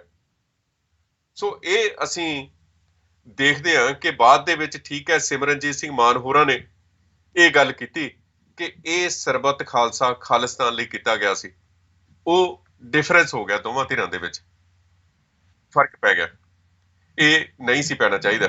ਸੋ ਇਹ ਗੱਲ ਸਥਾਨਕ ਪੱਧਰ ਦੇ ਉੱਤੇ ਜਿਹੜੀਆਂ ਘਟਨਾਵਾਂ ਹੋਈਆਂ, ਉਹਨਾਂ ਦਾ ਰਿਐਕਸ਼ਨ ਹੋਇਆ, ਇੱਥੋਂ ਤੱਕ ਸੀਮਿਤ ਕਰ ਦਿੱਤੀ ਗਈ। ਬਰਗਾੜੀ ਦਾ ਜਿਹੜਾ ਮੋਰਚਾ ਲੱਗਿਆ, ਉਸ ਨੂੰ ਉੱਥੇ ਤੱਕ ਸੀਮਿਤ ਕਰ ਦਿੱਤਾ ਗਿਆ ਕਿ ਇਹ ਗੁਰੂ ਗ੍ਰੰਥ ਸਾਹਿਬ ਦੀਆਂ ਘਟਨਾਵਾਂ ਲਈ ਜਿਹੜੇ ਜ਼ਿੰਮੇਵਾਰ ਲੋਕ ਨੇ, ਦੋਸ਼ੀ ਨੇ, ਉਹਨਾਂ ਦੀ ਗ੍ਰਿਫਤਾਰੀ ਤੱਕ ਸੀਮਤ ਹੈ। ਇਸੇ ਤਰ੍ਹਾਂ ਜਿਹੜੇ ਬੰਦੀ ਸਿੰਘਾਂ ਦੇ ਰਿਹਾ ਕਰਨ ਦੇ ਲਈ ਮੋਰਚੇ ਲੱਗੇ ਨੇ ਜਾਂ ਭੁੱਖ ਹੜਤਾਲਾਂ ਹੋਈਆਂ ਨੇ ਵੱਖ-ਵੱਖ ਥਾਵਾਂ ਦੇ ਉੱਤੇ, ਤੇ ਉਹਨਾਂ ਨੂੰ ਵੀ ਸਥਾਨਕ ਪੱਧਰ ਦੇ ਉੱਤੇ ਜਿਹੜਾ ਘਟਨਾਕ੍ਰਮ ਹੋਇਆ ਉਹਦੇ ਨਾਲ ਜੋੜ ਕੇ ਉਹਦਾ ਰਿਐਕਸ਼ਨ ਜਿਹੜਾ ਹੈ ਉਹ ਸਾਬਤ ਕਰ ਦਿੱਤਾ ਗਿਆ। ਪਰ ਕਿਤੇ ਨਾ ਕਿਤੇ ਇਹਨਾਂ ਸਾਰੀਆਂ ਲਹਿਰਾਂ ਦੇ ਵਿੱਚ, ਇਹਨਾਂ ਸਾਰੇ ਮੋਰਚਿਆਂ ਦੇ ਵਿੱਚ ਉਹ ਲੋਕ ਸ਼ਾਮਲ ਹੁੰਦੇ ਰਹੇ ਨੇ ਜਿਹੜੇ ਪੰਜਾਬ ਦੀ ਆਜ਼ਾਦੀ ਚਾਹੁੰਦੇ ਨੇ। ਉਹਨਾਂ ਨੂੰ ਬਹਾਨਾ ਚਾਹੀਦਾ ਕੋਈ ਨਾ ਕੋਈ, ਭਾਵੇਂ ਸਥਾਨਕ ਪੱਧਰ ਤੇ ਹੋਵੇ ਗੱਲ, ਭਾਵੇਂ ਕੌਮਾਂਤਰੀ ਪੱਧਰ ਦੇ ਉੱਤੇ ਹੋਵੇ। ਉਹਨਾਂ ਨੂੰ ਬਹਾਨਾ ਚਾਹੀਦਾ। ਉਹਨਾਂ ਦੀ ਜਿਹੜੀ ਇੱਛਾ, ਉਹਨਾਂ ਦੀ ਜਿਹੜੀ ਚਾਹਤ ਹੈ ਉਹ ਪੰਜਾਬ ਦੀ ਆਜ਼ਾਦੀ ਹੈ। ਸਰਬੱਤ ਖਾਲਸਾ ਦੇ ਵਿੱਚ ਜਿੱਥੇ ਲੱਖਾਂ ਲੋਕਾਂ ਨੇ ਇਸ ਗੱਲ ਦੀ ਤਸਦੀਕ ਕੀਤੀ ਕਿ ਉਹ ਪੰਜਾਬ ਦੀ ਆਜ਼ਾਦੀ ਚਾਹੁੰਦੇ ਨੇ, ਸਟੇਜ ਦੇ ਉੱਤੇ ਬੁਲਾਰੇ ਕੋਈ ਵੀ ਹੋਣ, ਸਟੇਜ ਦੇ ਉੱਤੇ ਗੱਲ ਕੋਈ ਵੀ ਹੋਵੇ, ਪਰ ਜਿਹੜਾ ਸਮੂਹ ਹੁੰਦਾ ਨਾ ਉਹਦੇ 'ਚ ਸ਼ਾਮਲ ਹੋਣ ਵਾਲਾ, ਉਹ ਆਪਣੇ ਵਿਚਾਰ ਉਸ ਤਰ੍ਹਾਂ ਦੇ ਬਿਲਕੁਲ ਰਲਵੇਂ ਮਿਲਵੇਂ ਨਹੀਂ ਰੱਖਦਾ ਹੁੰਦਾ। ਉਹਦੀ ਜਿਹੜੇ ਪੈਰ ਉੱਥੇ ਜਾਂ ਉਹਦੀ ਆਵਾਜ਼ ਜਿਹੜੀ ਬੋਲੇ ਸੋ ਨਿਹਾਲ ਸਤਿ ਸ੍ਰੀ ਅਕਾਲ ਦੇ ਜਕਾਰੇ 'ਚ ਗੂੰਜਣੀ ਹੁੰਦੀ ਹੈ ਜਾਂ ਪੰਜਾਬ ਦੀ ਆਜ਼ਾਦੀ ਲਈ ਗੂੰਜਣੀ ਹੁੰਦੀ ਹੈ, ਉਹਦੀ ਆਵਾਜ਼ ਦੇ ਵਿੱਚ ਉਹ ਬਗਾਵਤ ਹੁੰਦੀ ਹੈ। ਤੇ ਉਹ ਆਪਣੀ ਉੱਚੀ ਆਵਾਜ਼ ਦੇ ਨਾਲ ਇਹ ਸਾਬਤ ਕਰਨਾ ਚਾਹੁੰਦਾ ਹੁੰਦਾ, ਜਿਹੜਾ ਸਟੇਜ ਦੇ ਉੱਤੇ ਬੁਲਾਰਾ ਬੋਲ ਰਿਹਾ ਹੁੰਦਾ, ਕਿ ਤੇਰੇ ਨਾਲੋਂ ਮੇਰੇ ਵਿਚਾਰ ਵੱਖਰੇ ਨੇ। ਠੀਕ ਹੈ, ਉਹਦੇ ਕੋਲ ਉਸ ਤਰ੍ਹਾਂ ਦਾ ਮੰਚ ਨਹੀਂ ਹੁੰਦਾ, ਪਲੇਟਫਾਰਮ ਨਹੀਂ ਹੁੰਦਾ ਹੈਗਾ ਕਿ ਉਹ ਆਪਣੀ ਗੱਲ ਕਰ ਸਕੇ।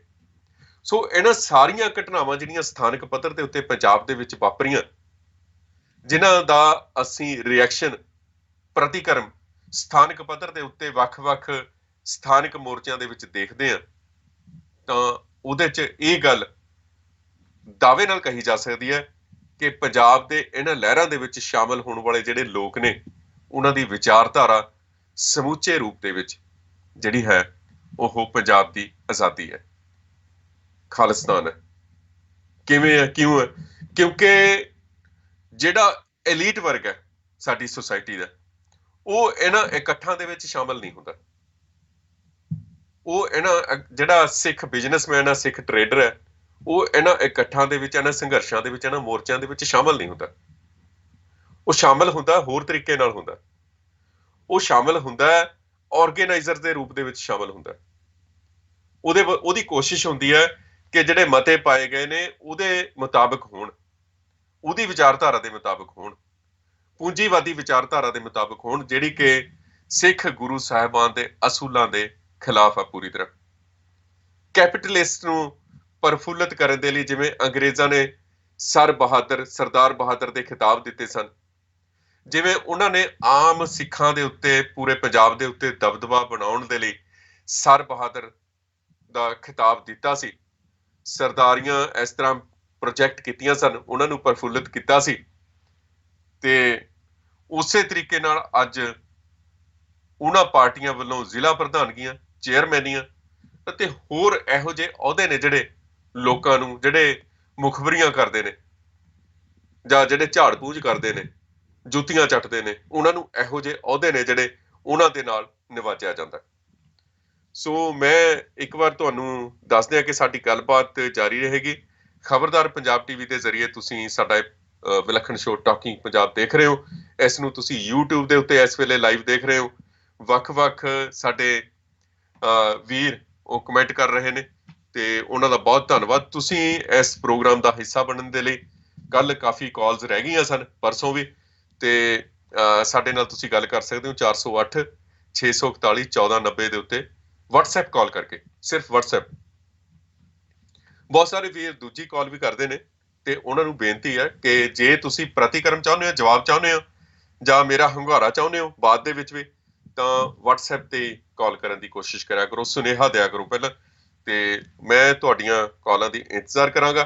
ਸੋ ਹੁਣ ਮੈਂ ਤੁਹਾਨੂੰ ਦੱਸ ਦਿਆਂ ਕਿ ਇਸ ਕੌਮਾਂਤਰੀ ਪੱਧਰ ਦੀ ਲਹਿਰ ਜਿਹੜੀ ਰੈਫਰੈਂਡਮ 2020 ਹੈ, ਉਹਦੇ ਤੋਂ ਜਿੱਥੇ ਸਰਕਾਰ ਚਿੰਤਤ ਹੈ, ਜਿੱਥੇ ਸਰਕਾਰ ਦੇ ਕੰਨ ਖੜੇ ਹੋਏ ਨੇ, ਤੇ ਉੱਥੇ ਪੰਜਾਬ ਦੇ ਵਿੱਚ ਜਿਹੜੇ ਸਿੱਖ ਰੂਪ ਦੇ ਵਿੱਚ ਪੱਗਾਂ ਵਾਲੇ, ਦਾੜੀਆਂ ਵਾਲੇ ਜਿਹੜੇ ਲੀਡਰ ਨੇ, ਮੋਹਰੀ ਬੰਦੇ ਨੇ ਜਾਂ ਅੱਗੇ ਕੀਤੇ ਹੋਏ ਨੇ ਸਰਕਾਰਾਂ ਨੇ, ਉਹ ਵੀ ਚਿੰਤਤ ਹੋ ਗਏ ਨੇ। ਉਹ ਇਸ ਕਾਰਨ ਚਿੰਤਤ ਹੋ ਗਏ ਨੇ ਕਿ ਉਹਨਾਂ ਨੇ ਆਪਣੀ ਪੂਰੀ ਜ਼ਿੰਦਗੀ ਕਿਸੇ ਨਾ ਕਿਸੇ ਤਰੀਕੇ ਸਿੱਖਾਂ ਦੇ ਲੀਡਰ ਬਣਨ ਦੀ ਕੋਸ਼ਿਸ਼ ਕੀਤੀ ਹੈ, ਪਰ ਉਹਨਾਂ ਨੂੰ ਕਾਮਯਾਬੀ ਨਹੀਂ ਮਿਲੀ ਹੈਗੀ। ਤੇ ਉਹਨਾਂ ਨੂੰ ਕਾਮਯਾਬੀ ਲੈਣ ਦੇ ਲਈ ਕਾਫੀ ਕੁਝ ਕਰਨਾ ਪੈਂਦਾ। ਕਦੇ ਉਹ ਅੰਮ੍ਰਿਤਸਰ ਦਾ ਦਰਵਾਜ਼ਾ ਖੜਕਾਉਂਦੇ ਨੇ, ਕਦੇ ਉਹ ਦਿੱਲੀ ਦਾ ਦਰਵਾਜ਼ਾ ਖੜਕਾਉਂਦੇ ਨੇ। ਉਹ ਵਿੱਚ ਫਸੇ ਹੋਏ ਨੇ।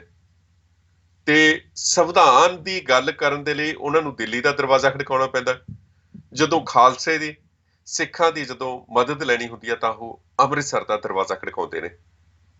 ਇਹਨਾਂ ਦਰਵਾਜ਼ਿਆਂ ਦੇ ਹੇਰ-ਫੇਰ ਤੋਂ ਦੂਰ ਅਸੀਂ ਦੇਖਦੇ ਹਾਂ ਕਿ ਇਹਨਾਂ ਦਰਵਾਜ਼ਿਆਂ ਦੇ ਹੇਰ-ਫੇਰ ਤੋਂ ਦੂਰ ਜਦੋਂ ਪੰਜਾਬ ਤੋਂ ਬਾਹਰ ਸਿੱਖਾਂ ਦੀ ਆਜ਼ਾਦੀ ਦੀ ਗੱਲ ਚੱਲਦੀ ਹੈ ਤਾਂ ਉਹਦੇ 'ਚ ਨਾ ਤਾਂ ਕੋਈ ਉਸ ਤਰੀਕੇ ਦਾ ਲਾਲਚ ਹੁੰਦਾ ਜਿਹੜਾ ਅਸੀਂ ਕਹਿ ਸਕਦੇ ਹਾਂ ਕਿ ਦਿੱਲੀ ਦਰਬਾਰ ਦਾ ਥਾਪੜਾ ਚਾਹੀਦਾ ਹੋਵੇ ਜਾਂ ਗ੍ਰਿਫਤਾਰੀਆਂ ਤੋਂ ਬਚਣ ਦੀ ਗੱਲ ਹੋਵੇ, ਤੇ ਨਾ ਉਹਨਾਂ ਨੂੰ ਸਿੱਖਾਂ ਦੀ ਉਸ ਤਰੀਕੇ ਨਾਲ ਵੋਟਾਂ ਲਈ ਹਮਾਇਤ ਲੈਣ ਦੀ ਜ਼ਰੂਰਤ ਹੁੰਦੀ ਹੈ। ਵੋਟਾਂ ਲਈ ਹਮਾਇਤ ਤਾਂ ਜ਼ਰੂਰੀ ਹੈ, ਵੋਟਾਂ ਲਈ ਨਹੀਂ। ਇਹ ਵੋਟਾਂ ਨੇ ਜਿਹੜੀਆਂ ਭਾਰਤੀ ਸੰਵਿਧਾਨ ਦੇ ਤਹਿਤ ਚੰਡੀਗੜ੍ਹ ਦੀ ਵਿਧਾਨ ਸਭਾ ਦੇ ਵਿੱਚ ਦਾਖਲ ਹੋਣ ਲਈ ਜਾਂ ਦਿੱਲੀ ਦੇ ਪਾਰਲੀਮੈਂਟ ਦੇ ਵਿੱਚ ਦਾਖਲ ਹੋਣ ਲਈ ਨਹੀਂ ਨੇ। ਇਹ ਵੋਟਾਂ ਵੱਖਰੀ ਕਿਸਮ ਦੀਆਂ ਨੇ। ਇਹ ਜ਼ਮੀਰ ਦੀ ਗੱਲ ਹੈ। ਜਿਹੜੇ ਜਾਗਦੇ ਨੇ, ਜ਼ਮੀਰ ਵਾਲੇ ਨੇ, ਉਹਨਾਂ ਦੀ ਗੱਲ ਹੈ। ਸੋ ਕਾਲਰ ਜੁੜਨੇ ਸ਼ੁਰੂ ਹੋ ਗਏ ਨੇ ਸਾਡੇ ਨਾਲ, ਅਸੀਂ ਉਹਨਾਂ ਦੇ ਨਾਲ ਗੱਲਬਾਤ ਕਰਦੇ ਹਾਂ। ਹਾਂਜੀ, ਸਵਾਗਤ ਹੈ ਜੀ ਤੁਹਾਡਾ। ਹੈਲੋ। ਹਾਂਜੀ, ਸਤਿ ਸ਼੍ਰੀ ਅਕਾਲ ਵੀਰ ਜੀ। ਹਾਂਜੀ, ਸਤਿ ਸ੍ਰੀ ਅਕਾਲ ਜੀ, ਸਵਾਗਤ ਹੈ ਜੀ ਤੁਹਾਡਾ। ਹਾਂਜੀ ਵੀਰ ਜੀ, ਮੈਂ ਇਹ ਕਹਿਣਾ ਚਾਹਣਾ ਵਾ ਕਿ ਇੰਡੀਅਨ ਗਵਰਨਮੈਂਟ ਦਾ ਤੇ ਅੱਗੇ ਪੱਠਾ ਪੈ ਗਿਆ ਵਾ। ਅੱਜ ਫੇਰ ਉਹਨਾਂ ਨੇ 3 에ਅਰਪੋਰਟ ਜਿਹੜੇ ਆਪਣੇ ਉਹ ਪ੍ਰਾਈਵੇਟ ਕਰਤੇ ਆ। ਸਹੀ ਹੈ ਨਾ ਸਰ? ਹਾਂਜੀ, ਹਾਂਜੀ, ਹਾਂਜੀ। ਤੇ ਉਹ ਉਹਨਾਂ ਨੇ ਆਪਣੇ ਮਤਲਬ ਕਿ ਅਡਾਨੀ ਗਰੁੱਪ ਨੂੰ, ਰਿਲਾਇੰਸ ਨੂੰ, ਜਿਹਨਾਂ ਦੀ ਜਾਰੀ ਆ ਉਹਨਾਂ ਦੇ ਨਾਲ ਉਹਨਾਂ ਨੂੰ ਹੀ ਦਿੱਤੇ ਆ। ਉਹ ਵੀ 50 ਸਾਲ ਦੀ ਮਤਲਬ ਲੀਜ਼ ਦੇ ਉੱਪਰ, ਸਿਰਫ 300 ਕਰੋੜ ਰੁਪਏ ਦੇ, ਉਹ ਵੀ 50 ਸਾਲ ਦੀ। ਇਹ ਸਾਰਾ ਕੁਝ ਪ੍ਰਾਈਵੇਟ ਕਰ ਰਹੇ ਆ। ਜੀ ਜੀ ਜੀ। ਰੇਲਵੇ ਪ੍ਰਾਈਵੇਟ ਕਰ ਰਹੇ ਆ, ਜਿਸ ਦੇ ਨਾਲ ਜਿਹੜੀਆਂ ਨੌਕਰੀਆਂ ਆ ਉਹ ਘਟ ਜਾਣਗੀਆਂ। ਇੱਥੇ ਹੋਰ ਨੌਕਰੀਆਂ ਤਾਂ ਅੱਗੇ ਨਹੀਂ ਹੈਗੀਆਂ ਹਨਾ ਪੰਜਾਬ ਦੇ ਵਿੱਚ। ਬਿਲਕੁਲ ਜੀ, ਬਿਲਕੁਲ। ਤੇ ਇਸ ਦੇ ਨਾਲ ਉਹਨਾਂ ਨੇ ਆਪਣੀ ਮਨਮਰਜ਼ੀ ਦੇ ਨਾਲ ਹੀ ਮਤਲਬ ਪੇ ਕਰਿਆ ਕਰਨਗੇ। ਹਾਂਜੀ, ਹਾਂਜੀ। ਇਹ ਕੱਲ ਨੂੰ ਮਤਲਬ ਬੈਂਕਾਂ ਨੂੰ ਪ੍ਰਾਈਵੇਟ ਕਰ ਦੇਣਗੇ, ਆਪਣਾ ਪੈਸਾ ਵੀ ਨਹੀਂ ਸੇਫ। ਇਹ ਕਿਸੇ ਦਿਨ ਕਹਿਣਗੇ ਵੀ ਤੁਹਾਡੀ ਲਿਮਿਟ ਆ, 5000 ਤੋਂ ਵੱਧ ਨਹੀਂ ਕਢਾ ਸਕਦੇ। ਜੀ ਜੀ, ਬਹੁਤ ਧੰਨਵਾਦ ਜੀ ਤੁਹਾਡਾ, ਬਹੁਤ ਸ਼ੁਕਰੀਆ ਤੁਸੀਂ ਜੁੜੇ ਸਾਡੇ ਨਾਲ। ਤੇ ਹਾਂਜੀ, ਹੈਲੋ, ਸਵਾਗਤ ਹੈ ਜੀ। ਅਗਲੀ ਕਾਲ ਲੈਂਦੇ ਹਾਂ। ਵਾਹਿਗੁਰੂ ਜੀ ਕਾ ਖਾਲਸਾ, ਵਾਹਿਗੁਰੂ ਜੀ ਕੀ ਫਤਿਹ। ਸੁਰਿੰਦਰ ਵੀਰ ਜੀ। ਹਾਂਜੀ, ਵਾਹਿਗੁਰੂ ਜੀ ਕਾ ਖਾਲਸਾ, ਵਾਹਿਗੁਰੂ ਜੀ ਕੀ ਫਤਿਹ ਜੀ। ਸੁਰਿੰਦਰ ਵੀਰ ਜੀ, ਮੈਂ ਤੁਹਾਡਾ ਜਿਹੜਾ ਪ੍ਰੋਗਰਾਮ ਆ ਦੇਖ ਰਿਹਾ, ਬਹੁਤ ਵਧੀਆ, ਬੜੀ ਨੌਲੇਜ ਵਾਲਾ ਪ੍ਰੋਗਰਾਮ ਆ ਜੀ। ਵਾਹਿਗੁਰੂ ਵਾਹਿਗੁਰੂ ਤੁਹਾਨੂੰ ਚੜ੍ਹਦੀ ਕਲਾ ਚ ਰੱਖੇ। ਸੱਚੇ ਪਾਤਸ਼ਾਹ ਦੀਆਂ ਮਿਹਰਾਂ ਰਹਿਣ ਸਦਾ ਮੇਰੇ ਖਾਲਸਾ ਪੰਥ ਤੇ ਜੀ, ਸਮੁੱਚੀ ਕੌਮ ਨੂੰ ਚੜ੍ਹਦੀ ਕਲਾ ਚ ਰੱਖੇ ਜੀ। ਤੇ ਅਸੀਂ ਜਲਦੀ ਤੋਂ ਜਲਦੀ ਆਜ਼ਾਦੀ ਹਾਸਲ ਕਰੀਏ, ਵਾਹਿਗੁਰੂ ਦੇ ਅੱਗੇ ਅਰਦਾਸ ਕਰਦੇ ਹਾਂ ਅਸੀਂ। ਹਾਂਜੀ ਸੁਰਿੰਦਰ ਵੀਰ ਜੀ, ਮੈਂ ਨਾ ਤੁਹਾਨੂੰ ਇੱਕ ਸੁਝਾਅ ਦੇਣਾ ਚਾਹੁੰਦਾ ਸੀ। ਸਾਡੇ ਇੱਕ ਗਰਗ ਸਾਹਿਬ ਨੇ ਪੰਜਾਬ ਦੇ, ਪਿਆਰੇ ਲਾਲ ਗਰਗ, ਉਹ ਪਿਆਰੇ ਲਾਲ ਗਰਗ ਜੀ, ਉਹਨਾਂ ਨੂੰ ਜ਼ਰੂਰ ਆਪਣੇ ਪ੍ਰੋਗਰਾਮ 'ਚ ਸ਼ਾਮਲ ਕਰੋ, ਕਿਉਂਕਿ ਉਹਨਾਂ ਨਾਲ ਸਾਡੇ ਹਿੰਦੂ ਭੈਣ ਭਰਾਵਾਂ ਨੂੰ ਵੀ ਪਤਾ ਲੱਗੂ ਕਿ ਸਿੱਖ ਕੌਮ ਕਿੰਨੀ ਅਵਲ ਦਰਜੇ ਦੀ ਕੌਮ ਆ। ਜੀ ਬਿਲਕੁਲ। ਬਸ ਮੈਂ ਸਾਡੀ ਕੋਸ਼ਿਸ਼ ਹੋਊਗੀ ਕਿ ਅਸੀਂ ਕੋਈ ਪ੍ਰੋਗਰਾਮ ਹਿੰਦੀ 'ਚ ਵੀ ਸ਼ੁਰੂ ਕਰੀਏ ਤੇ ਕਿਸੇ ਹਿੰਦੂ ਵੀਰ ਨਾਲ ਪੱਕੇ ਤੌਰ ਦੇ ਉੱਤੇ। ਜੀ ਬਹੁਤ ਧੰਨਵਾਦ ਤੁਹਾਡਾ। ਹਾਂਜੀ, ਬਹੁਤ ਧੰਨਵਾਦ।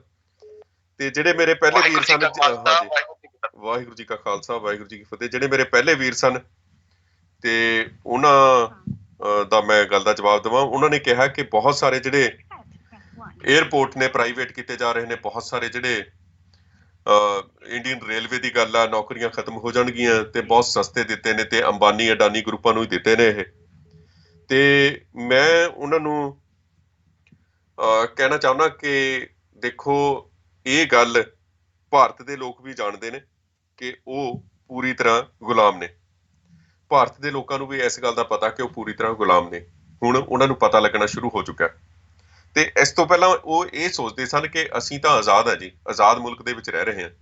ਜਿੱਥੇ ਸਿੱਖਾਂ ਨੂੰ ਇਸ ਗੱਲ ਦਾ ਪਤਾ ਲੱਗ ਚੁੱਕਾ ਕਿ ਉਹ ਗੁਲਾਮ ਨੇ ਹੁਣ 1947 ਤੋਂ ਬਾਅਦ, ਉੱਥੇ ਦੂਜੀਆਂ ਜਿਹੜੀਆਂ ਕੌਮਾਂ ਨੇ, ਘੱਟ ਗਿਣਤੀ ਕੌਮਾਂ ਨੇ, ਉਹਨਾਂ ਨੇ ਵੀ ਇਸ ਗੱਲ ਨੂੰ ਤਸੱਵਰ ਕਰਨਾ ਸ਼ੁਰੂ ਕਰ ਦਿੱਤਾ ਕਿ ਉਹ ਗੁਲਾਮ ਨੇ। ਸੋ ਇਹ ਗੱਲ ਅਸੀਂ ਸਮੁੱਚੇ ਰੂਪ ਦੇ ਵਿੱਚ ਅਸੀਂ ਦੇਖਦੇ ਹਾਂ ਕਿ ਸਾਹਮਣੇ ਆ ਰਹੀ ਹੈ। ਪਰ ਇੱਕ ਦਿਨ ਅਜਿਹਾ ਆਉਣਾ ਕਿ ਪੂਰੇ ਭਾਰਤ ਦੇ ਲੋਕਾਂ ਨੇ ਪੰਜਾਬ ਦੇ ਅੱਗੇ ਬੇਨਤੀ ਕਰਨੀ ਹੈ ਕਿ ਸਾਨੂੰ ਵੀ ਆਜ਼ਾਦ ਕਰਵਾਓ ਤੁਸੀਂ, ਤੇ ਉਹ ਦਿਨ ਜ਼ਿਆਦਾ ਦੂਰ ਨਹੀਂ ਨੇ। ਤੇ ਅਗਲੇ ਸਾਡੇ ਕਾਲਰ ਨੇ, ਅਸੀਂ ਉਹਨਾਂ ਦੇ ਨਾਲ ਗੱਲਬਾਤ ਕਰਦੇ ਹਾਂ, ਦੇਖਦੇ ਹਾਂ ਕਿ ਉਹ ਕੀ ਵਿਚਾਰ ਪੇਸ਼ ਕਰਦੇ ਨੇ। ਸਵਾਗਤ ਹੈ ਜੀ ਤੁਹਾਡਾ।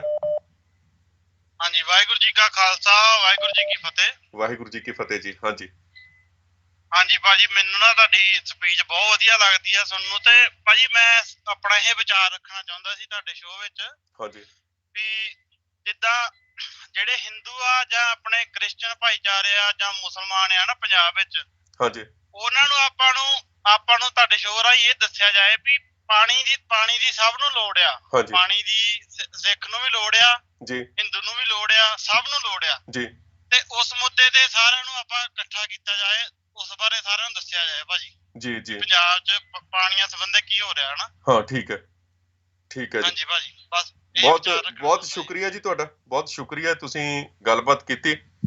ਤੇ ਪਾਣੀ ਬਾਰੇ ਦੱਸਾਂਗੇ ਅਸੀਂ ਪ੍ਰੋਗਰਾਮ ਇੱਕ ਹਿੰਦੀ 'ਚ ਸ਼ੁਰੂ ਕਰਾਂਗੇ, ਇੱਕ ਹਿੰਦੂ ਪੱਤਰਕਾਰ ਨੂੰ ਲੈ ਕੇ ਪੰਜਾਬ ਦੇ ਲਈ, ਜਿਨ੍ਹਾਂ ਦੀ ਰੂਹ ਧੜਕਦੀ ਹੈ, ਤਾਂ ਕਿ ਜਿਹੜੀ ਆਵਾਜ਼ ਹੈ ਸਾਡੀ ਉਹ ਪੂਰੀ ਅੱਗੇ ਤੱਕ ਭਾਰਤ ਦੇ ਵਿੱਚ ਵੀ ਲੋਕਾਂ ਤੱਕ ਜਾਵੇ, ਦਿੱਲੀ ਤੱਕ ਜਾਵੇ, ਤੇ ਉਹਨਾਂ ਨੂੰ ਅਸੀਂ ਦੱਸ ਸਕੀਏ ਕਿ ਸਾਡਾ ਜਿਹੜਾ ਇਹ ਸੰਕਲਪ ਹੈ ਆਜ਼ਾਦੀ ਦਾ, ਇਹ ਐਵੇਂ ਕਿਵੇਂ ਨਹੀਂ ਹੈ, ਇਹ ਇੱਕ ਵੱਖਵਾਦੀ ਜਾਂ ਅੱਤਵਾਦੀ ਲਹਿਰ ਨਹੀਂ ਹੈ, ਇਹ ਸਾਡਾ ਹੱਕ ਬਣਦਾ। ਤੇ ਤੁਸੀਂ ਵੀ ਸਾਨੂੰ ਸਹਿਯੋਗ ਕਰੋ, ਤੇ ਜਿਹੜੇ ਤੁਹਾਡੇ ਹੁਕਮਰਾਨ ਨੇ ਉਹਨਾਂ ਦੇ ਉੱਤੇ ਤੁਸੀਂ ਜਿਹੜਾ ਹੈ ਉਹ ਦਬਾਅ ਪਾ ਕੇ ਇਸ ਦੇ ਬਾਰੇ ਅੱਗੇ ਗੱਲਬਾਤ ਸ਼ੁਰੂ ਕੀਤੀ ਜਾਵੇ। ਸੋ ਕਾਲਰਸ ਸਾਡੇ ਨਾਲ ਜੁੜਨੇ ਸ਼ੁਰੂ ਹੋਏ ਨੇ। ਮੈਂ ਹਾਂਜੀ ਸਵਾਗਤ ਕਰਦਾ ਜੀ ਤੁਹਾਡਾ। ਹਾਂਜੀ ਹੈਲੋ, ਸਤਿ ਸ੍ਰੀ ਅਕਾਲ ਸੁਰਿੰਦਰ ਸਿੰਘ ਜੀ। ਹਾਂਜੀ ਸਤਿ ਸ੍ਰੀ ਅਕਾਲ ਜੀ। ਤੁਸੀਂ ਬਹੁਤ ਵਧੀਆ ਜਾਣਕਾਰੀ ਦੇ ਰਹੇ ਹੋ ਪੰਜਾਬ ਦੇ ਲੋਕਾਂ ਨੂੰ, ਧੰਨਵਾਦ ਤੁਹਾਡਾ ਜੀ। ਸ਼ੁਕਰੀਆ ਤੁਹਾਡਾ ਵੀ। ਅੱਛਾ, ਮੈਂ ਇੱਕ ਗੱਲ ਕਹਿਣੀ ਸੀ ਕਿ ਆਹ ਜਿਹੜਾ ਹੁਣ ਦੌਰ ਜਾ ਰਿਹਾ ਨਾ ਪੰਜਾਬ ਦੇ ਵਿੱਚ, ਆਹ ਜਿਹੜਾ ਹੁਣ ਸਮਾਂ ਲੰਘ ਰਿਹਾ, ਹਰ ਰੋਜ਼ ਕੁਛ ਨਾ ਕੁਛ ਹੋ ਰਿਹਾ। ਹਾਂਜੀ ਸਾਡੇ ਪੰਜਾਬ ਦੇ ਲੋਕਾਂ ਨੂੰ ਹੁਣ ਚੰਗੀ ਤਰ੍ਹਾਂ ਨਾ ਆਪਣੀਆਂ ਅੱਖਾਂ ਤੇ ਕੰਨ ਖੋਲ ਲੈਣੇ ਚਾਹੀਦੇ ਚੰਗੀ ਤਰ੍ਹਾਂ। ਉਹ ਮੈਂ ਇਸ ਕਰਕੇ ਕਹਿ ਰਿਹਾ, ਹੁਣ ਇਹਨਾਂ ਦੇ ਸਾਹਮਣੇ ਸਾਰੇ ਉਹ ਨਜ਼ਰ ਆਉਣਗੇ ਲੋਕ ਜਿਹੜੇ ਸਿੱਖ ਕੌਮ ਦੇ ਹੱਕ 'ਚ ਖੜੇ ਆ ਜੀ, ਤੇ ਜਿਹੜੇ ਆਪਣੇ ਗਵਰਨਮੈਂਟ ਦੇ ਹੱਕ 'ਚ ਭੁਗਤਦੇ ਆ। ਜਿਹੜੇ ਵਿਰੋਧ 'ਚ ਨੇ ਤੇ ਜਿਹੜੇ ਹੱਕ 'ਚ ਨੇ, ਹੁਣ ਪਤਾ ਲੱਗਣਾ ਸ਼ੁਰੂ ਹੋ ਜਾਣਾ। ਉਹ ਹੁਣ ਸਾਰੇ ਸਾਹਮਣੇ ਆ ਰਹੇ ਆ ਸਾਰੇ। ਇਹ ਛਾਣਨੀ ਲੱਗੀ ਹੈ ਨਾ, ਹੁਣ ਛਣ ਜਾਣੇ ਆ ਉਹ ਸਾਰੇ। ਹਾਂਜੀ ਬਿਲਕੁਲ। ਚਾਹੇ ਤੁਸੀਂ ਦੇਖ ਲਓ, ਜਦੋਂ ਸਰਬੱਤ ਖਾਲਸਾ ਆਪਣੇ ਹੋਇਆ ਸੀਗਾ, ਉਸ ਵੇਲੇ ਜਿਹੜੇ ਉਹ ਜਥੇਦਾਰ ਥਾਪੇ ਗਏ ਸੀਗੇ, ਉਹਨਾਂ ਵਿੱਚੋਂ ਮੈਨੂੰ ਤਾਂ ਇਸ ਵੇਲੇ ਕੋਈ ਨਜ਼ਰ ਨਹੀਂ ਆਇਆ ਜਿਹੜਾ 2020 ਦੇ ਹੱਕ ਵਿੱਚ ਕੋਈ ਖੜਾ ਹੋਵੇ। ਜੀ ਬਿਲਕੁਲ। ਚਾਹੇ ਉਹ ਆਪਣੇ ਟੰਡਰੀਆਂ ਵਾਲੇ ਹੋਣ, ਚਾਹੇ ਧੂਮਾ ਹੋਵੇ, ਚਾਹੇ ਸਾਡੇ ਦਾਦੂਵਾਲ ਹੋਣ, ਇਹ ਹੁਣ ਸਾਰੇ ਚੁੱਪ ਕਰਕੇ ਬੈਠੇ ਆ ਜੀ। ਇਹਨਾਂ ਦੇ ਸਾਰੇ ਦੇ ਮੈਂ ਹੁਣ ਆਪਣਾ ਵਰਤਣਾ ਨਹੀਂ ਚਾਹੁੰਦਾ ਲਫ਼ਜ਼ ਇਹਨਾਂ ਲਈ, ਇਸ ਵੇਲੇ ਸਾਰੇ ਗੁੰਗੇ ਹੋ ਚੁੱਕੇ ਆ, ਇਹ ਕੋਈ ਨਹੀਂ ਬੋਲ ਰਿਹਾ ਜੀ। ਹਾਂ ਬਿਲਕੁਲ ਬਿਲਕੁਲ। ਹੁਣ ਪੰਜਾਬ ਦੇ ਲੋਕ ਨਾ ਚੰਗੀ ਤਰ੍ਹਾਂ ਅੱਖਾਂ ਖੋਲ ਲੈਣ ਤੇ ਕੰਨ ਖੋਲ ਲੈਣ ਚੰਗੀ ਤਰ੍ਹਾਂ, ਤੇ ਇਹਨਾਂ ਨੂੰ ਪਛਾਣ ਲਓ ਚੰਗੀ ਤਰ੍ਹਾਂ ਵੀ ਇਹ ਕਿਹੜੇ ਲੋਕ ਆ ਹੁਣ ਇਸ ਵੇਲੇ ਕੀ ਕਰ ਰਹੇ ਆ। ਮੈਂ ਆਪਣੀ ਗੱਲਬਾਤ ਦੇ ਵਿੱਚ ਦੱਸਿਆ ਜੀ ਇਹ ਚੰਗੀ ਤਰ੍ਹਾਂ ਕਿ ਇਹ ਕੌਮਾਂਤਰੀ ਲਹਿਰ ਬਣ ਚੁੱਕੀ ਹੈ, ਤੇ ਜਿਹੜੇ ਵਰਲਡ ਦੇ ਚੋਟੀ ਦੇ ਪੱਤਰਕਾਰ ਨੇ ਉਹਨਾਂ ਨੇ ਇਸ ਲਹਿਰ ਦਾ ਨੋਟਿਸ ਲਿਆ ਤੇ ਇਹਦੇ ਬਾਰੇ ਰਿਪੋਰਟਿੰਗ ਕੀਤੀ ਹੈ। ਜਦੋਂ ਕਿ ਪੰਜਾਬ ਦੇ ਵਿੱਚ ਜਿਹੜੀਆਂ ਸਥਾਨਕ ਪੱਧਰ ਤੇ ਘਟਨਾਵਾਂ ਹੋਈਆਂ ਨੇ, ਉਹਨਾਂ ਨੂੰ ਉਸ ਤਰੀਕੇ ਨਾਲ ਪੰਜਾਬ ਦੀ ਆਜ਼ਾਦੀ ਦੇ ਨਾਲ ਨਹੀਂ ਜੋੜ ਕੇ ਦੇਖਿਆ ਜਾ ਸਕਦਾ। ਪਰ ਜਿਹੜੇ ਉਹਨਾਂ ਲਹਿਰਾਂ ਦੇ ਵਿੱਚ ਲੋਕ ਸ਼ਾਮਲ ਹੁੰਦੇ ਨੇ, ਉਹ ਪੰਜਾਬ ਦੀ ਆਜ਼ਾਦੀ ਚਾਹੁੰਦੇ ਨੇ। ਹਾਂਜੀ ਜੀ ਧੰਨਵਾਦ ਜੀ ਤੁਹਾਡਾ। ਬਹੁਤ ਧੰਨਵਾਦ ਜੀ, ਥੈਂਕ ਯੂ। ਹਾਂਜੀ ਸਵਾਗਤ ਹੈ ਜੀ ਤੁਹਾਡਾ।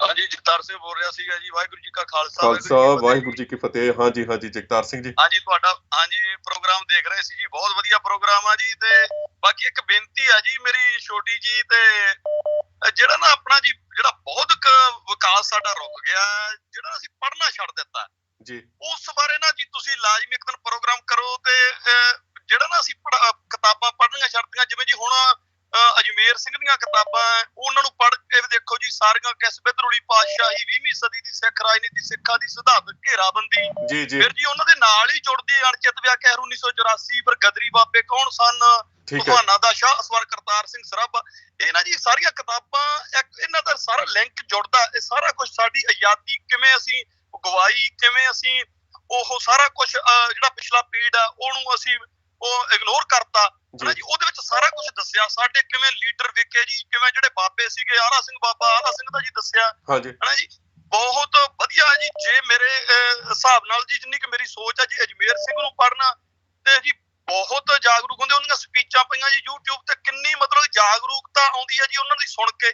ਮੈਨੂੰ ਤਾਂ ਜੀ ਕਾਫੀ ਉਹਨਾਂ ਤੋਂ ਗੱਲਾਂ ਤੋਂ ਪਤਾ ਲੱਗਾ। ਮੈਨੂੰ ਇੱਥੇ ਆਇਆ ਜਦੋਂ ਦਾ ਜੀ ਮੈਂ ਅਮਰੀਕਾ, ਮੈਨੂੰ ਪਤਾ ਹੀ ਨਹੀਂ ਸੀਗਾ ਕਿਸੇ ਗੱਲ ਦਾ। ਜੋ ਅਜਮੇਰ ਸਿੰਘ ਨੂੰ ਪੜ੍ਹਿਆ, ਮੈਨੂੰ ਵੀ ਕਿਸੇ ਨੇ ਦੱਸਿਆ ਸੀਗਾ ਜੀ ਵੀ ਅਜਮੇਰ ਸਿੰਘ ਨੂੰ ਸੁਣੋ ਤੁਸੀਂ ਜੀ, ਬਹੁਤ ਜ਼ਿਆਦਾ ਪਤਾ ਲੱਗਾ।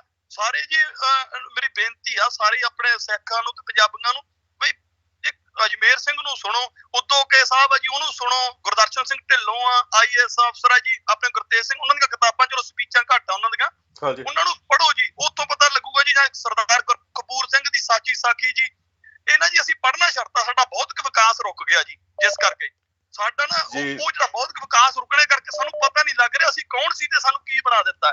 ਠੀਕ ਹੈ ਜੀ, ਚਾਲਾਂ ਤਾਂ ਸਾਨੂੰ ਪਤਾ ਹੀ ਹੈ ਜੀ ਜਿਹੜੀਆਂ ਚੱਲੀਆਂ ਜਾ ਰਹੀਆਂ, ਨਹੀਂ ਤਾਂ ਜੇ ਅਸੀਂ ਨਾ ਇਸ ਪਾਸੇ ਜੀ ਜਾਗਰੂਕ ਹੋਏ ਤੇ ਅਸੀਂ ਤਾਂ ਖਤਮ ਕਰ ਦੇਣਗੇ ਸਾਨੂੰ ਇਸ ਹਿਸਾਬ ਨਾਲ ਤਾਂ। ਜੀ ਬਹੁਤ ਬਹੁਤ ਸ਼ੁਕਰੀਆ ਤੁਹਾਡਾ, ਬੜੀ ਤੁਸੀਂ ਡਿਟੇਲ ਦੇ ਵਿੱਚ ਪੂਰਾ ਅੱਧੇ ਘੰਟੇ ਦਾ ਪ੍ਰੋਗਰਾਮ ਹੀ ਕਰਤਾ ਤੁਸੀਂ ਇੱਕ ਤਰ੍ਹਾਂ ਦਾ। ਬਹੁਤ ਬਹੁਤ ਧੰਨਵਾਦ ਜੀ। ਵਾਹਿਗੁਰੂ ਜੀ ਕਾ ਖਾਲਸਾ, ਵਾਹਿਗੁਰੂ ਜੀ ਕੀ ਫਤਿਹ। ਹਾਂਜੀ ਸਵਾਗਤ ਹੈ ਜੀ ਤੁਹਾਡਾ। ਹੈਲੋ, ਸਤਿ ਸ਼੍ਰੀ ਅਕਾਲ ਜੀ। ਹਾਂਜੀ ਸਤਿ ਸ਼੍ਰੀ ਅਕਾਲ ਜੀ। ਸਰ ਮੈਂ ਤੁਹਾਡਾ ਸ਼ੋਅ ਦੇਖ ਰਿਹਾ ਕਾਫੀ ਦੇਰ ਤੋਂ, 5 ਸਾਲ ਤੋਂ ਤੁਹਾਡੇ ਨਾਲ ਜੁੜਿਆ ਸੀਗਾ ਮੈਂ ਜੀ। ਸ਼ੁਕਰੀਆ ਜੀ। ਹਾਂਜੀ ਸਰ, ਮੈਂ ਤੁਹਾਡੇ ਨਾਲ ਇੱਕ ਆਪਣਾ ਗੱਲ ਕਰਨਾ ਚਾਹੁੰਦਾ ਸੀਗਾ। ਹੁਕਮ ਕਰੋ ਸਰ। ਇਹ ਹਾਂਜੀ ਮੇਰੇ ਭਾਜੀ ਨੇ ਜਿੱਦਾਂ, ਤੇ ਉਹ ਨਾ ਗੁਰਦੁਆਰਾ ਸਾਹਿਬ ਗ੍ਰੰਥੀ ਨੇ ਜੀ। ਹਾਂਜੀ। ਤੇ ਉਹ ਅੰਬਾਲੇ ਡਿਊਟੀ ਕਰਦੇ ਨੇ ਜੀ। ਜੀ। ਤੇ ਪਿੱਛੇ ਜੀ ਉਹਨਾਂ ਨੂੰ ਅੰਬਾਲੇ ਸ਼ੰਭੂ ਬਾਰਡਰ ਕ੍ਰੋਸ ਕਰਦਿਆਂ ਪੁਲਿਸ ਵਾਲਿਆਂ ਨੇ ਰੋਕ ਲਿਆ ਜੀ। ਜੀ। ਉਹਨਾਂ ਕੋਲ ਪੇਪਰ ਪੂਰੇ ਸੀਗੇ। ਹਾਂਜੀ। ਪਰ ਫਿਰ ਵੀ ਉਹਨਾਂ ਦਾ ਚਲਾਨ ਕਰਤਾ। ਉਹਨਾਂ ਨੇ ਪੁੱਛਿਆ ਚਲਾਨ ਕਿਉਂ ਕੀਤਾ ਜੀ? ਉਹ ਕਹਿੰਦੇ ਚਲਾਨ ਤੁਹਾਡਾ ਇਸ ਕਰਕੇ ਕੀਤਾ ਕਿਉਂਕਿ ਤੁਸੀਂ ਆਪਣੀ ਬਾਈਕ ਅੱਗੇ ਇੰਡੀਆ ਨਹੀਂ ਲਿਖਿਆ ਹੋਇਆ ਜੀ। ਹਾਂਜੀ ਸਰ। ਤੇ ਇਹਦੇ ਬਾਰੇ ਇਹ ਜਦੋਂ ਅਦਾਲਤ ਦੇ ਵਿੱਚ ਜਾਣਗੇ ਉਹ ਚਲਾਨ ਲੈ ਕੇ, ਤੇ ਉੱਥੇ ਇਸ ਗੱਲ ਨੂੰ ਚੈਲੰਜ ਕਰਨ, ਇਹ ਗੱਲ ਤਾਂ ਦੇਖੋ ਜ਼ਬਰ ਤੇ ਜ਼ੁਲਮ ਹੈ। ਇਹ ਤਾਂ ਭਾਰਤ ਸਰਕਾਰ ਦੀ ਹਾਂਜੀ ਇਹ ਤਾਂ ਹਾਂਜੀ ਮੈਂ ਉਹੀ ਕਹਿ ਰਿਹਾ, ਇਹ ਤਾਂ ਆਪਣੇ ਖਾਸ ਗੁਲਾਮੀ ਦੀ ਨਿਸ਼ਾਨੀ ਹੈ ਜੀ। ਹਾਂ ਬਿਲਕੁਲ। ਆਪਾਂ ਨੂੰ ਵੱਧ ਤੋਂ ਵੱਧ ਵੋਟਾਂ ਰਜਿਸਟਰ ਕਰਕੇ ਜੀ ਤੇ ਆਪਾਂ ਨੂੰ ਖਾਲਿਸਤਾਨ ਲੈਣਾ ਚਾਹੀਦਾ ਜੀ। ਬਿਲਕੁਲ ਬਿਲਕੁਲ ਜੀ। ਤੁਹਾਡੀ ਆਵਾਜ਼ ਦੁਨੀਆ ਭਰ ਦੇ ਵਿੱਚ ਸੁਣ ਰਹੇ ਨੇ, ਲੋਕ ਦੇਖ ਰਹੇ ਨੇ, ਤੇ ਸ਼ੁਕਰੀਆ ਤੁਸੀਂ ਸਾਡੇ ਜਿਹੜੇ ਪ੍ਰੋਗਰਾਮ ਨੇ, ਇਸ ਪ੍ਰੋਗਰਾਮ ਦੇ ਜ਼ਰੀਏ ਜਿਹੜੀ ਅਪਡੇਟ ਆ ਉਹ ਤੁਸੀਂ ਲੈਂਦੇ ਰਹੋ, ਤੁਹਾਨੂੰ ਪਤਾ ਲੱਗਦਾ ਰਹੇਗਾ। ਇਸ ਲਹਿਰ ਦੇ ਵਿੱਚ ਮੂਕ ਬਣ ਕੇ ਤੁਸੀਂ ਆਪਣਾ ਹਿੱਸਾ ਪਾ ਸਕਦੇ ਹੋ। ਤੇ ਸਭ ਤੋਂ ਵੱਡੀ ਗੱਲ ਇਹ ਹੈ ਕਿ ਜਦੋਂ ਤੱਕ ਇੱਕ ਵਾਰ ਫੇਰ ਪੰਜਾਬ ਦੀ ਆਜ਼ਾਦੀ, ਰੈਫਰੈਂਡਮ 2020 ਤੇ ਖਾਲਿਸਤਾਨ ਜ਼ਿੰਦਾਬਾਦ ਦੇ ਨਾਅਰਿਆਂ ਦੇ ਨਾਲ ਪੰਜਾਬ ਤੇ ਭਾਰਤ ਦੀਆਂ ਜੇਲ੍ਹਾਂ ਨਹੀਂ ਭਰਦੀਆਂ, ਜਿਵੇਂ 1982 ਤੋਂ ਲੈ ਕੇ 1992-93 ਤੱਕ ਭਰੀਆਂ ਸਨ, ਉਦੋਂ ਤੱਕ ਜਿਹੜਾ ਹੈ ਸਰਕਾਰ ਹੈ ਜਿਹੜੀ, ਅਸੀਂ ਕਹਿ ਤਾਂ ਦਿੰਦੇ ਕਿ ਨੌਜਵਾਨਾਂ ਨੂੰ ਗ੍ਰਿਫਤਾਰ ਕੀਤਾ ਜਾਂਦਾ, ਨੌਜਵਾਨਾਂ ਦੀ ਕੋਈ ਸਾਰ ਨਹੀਂ ਲੈਂਦਾ ਜਾਂ ਹੋਰ ਏਦਾਂ ਦੀ ਗੱਲ ਨਹੀਂ ਹੁੰਦੀ, ਪਰ ਇਹ ਇੱਕ ਅਲਟੀਮੇਟ ਤਰੀਕਾ, ਇਹਦੇ 'ਚ ਜੜੀ ਬੂਟੀ ਲੁਕੀ ਹੋਈ ਹੈ ਇਲਾਜ ਦੀ।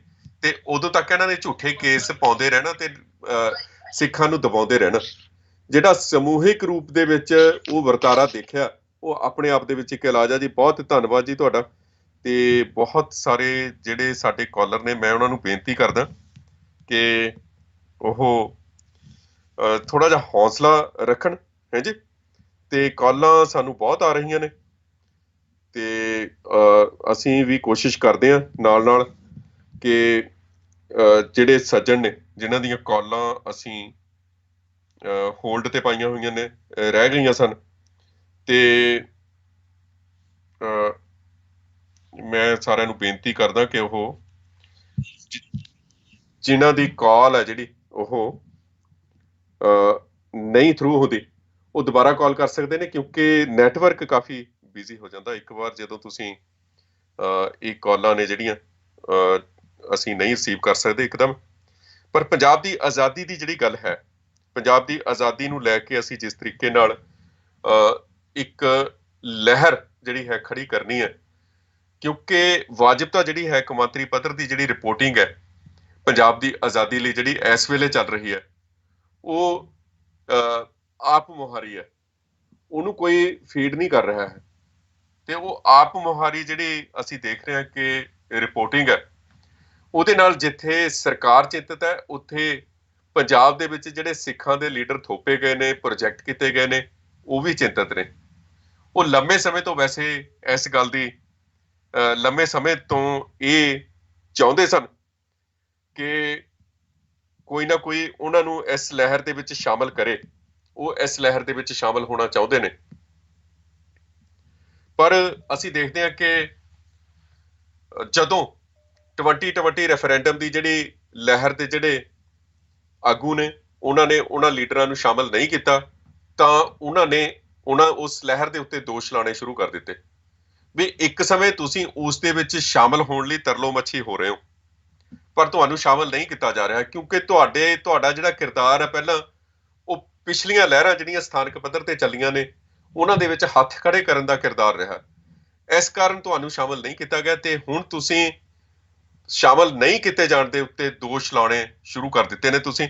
ਸੋ ਸਾਡੇ ਨਾਲ ਜਿਹੜੇ ਕਾਲਰ ਨੇ ਉਹ ਜੁੜੇ ਨੇ ਜੀ। ਹਾਂਜੀ, ਸਵਾਗਤ ਹੈ ਜੀ ਤੁਹਾਡਾ। ਹਾਂਜੀ, ਸਤਿ ਸ੍ਰੀ ਅਕਾਲ ਜੀ। ਵਾਹਿਗੁਰੂ ਜੀ ਕਾ ਖਾਲਸਾ, ਵਾਹਿਗੁਰੂ ਜੀ ਕੀ ਫਤਿਹ ਜੀ। ਵਾਹਿਗੁਰੂ ਜੀ ਕੀ ਫਤਿਹ ਜੀ।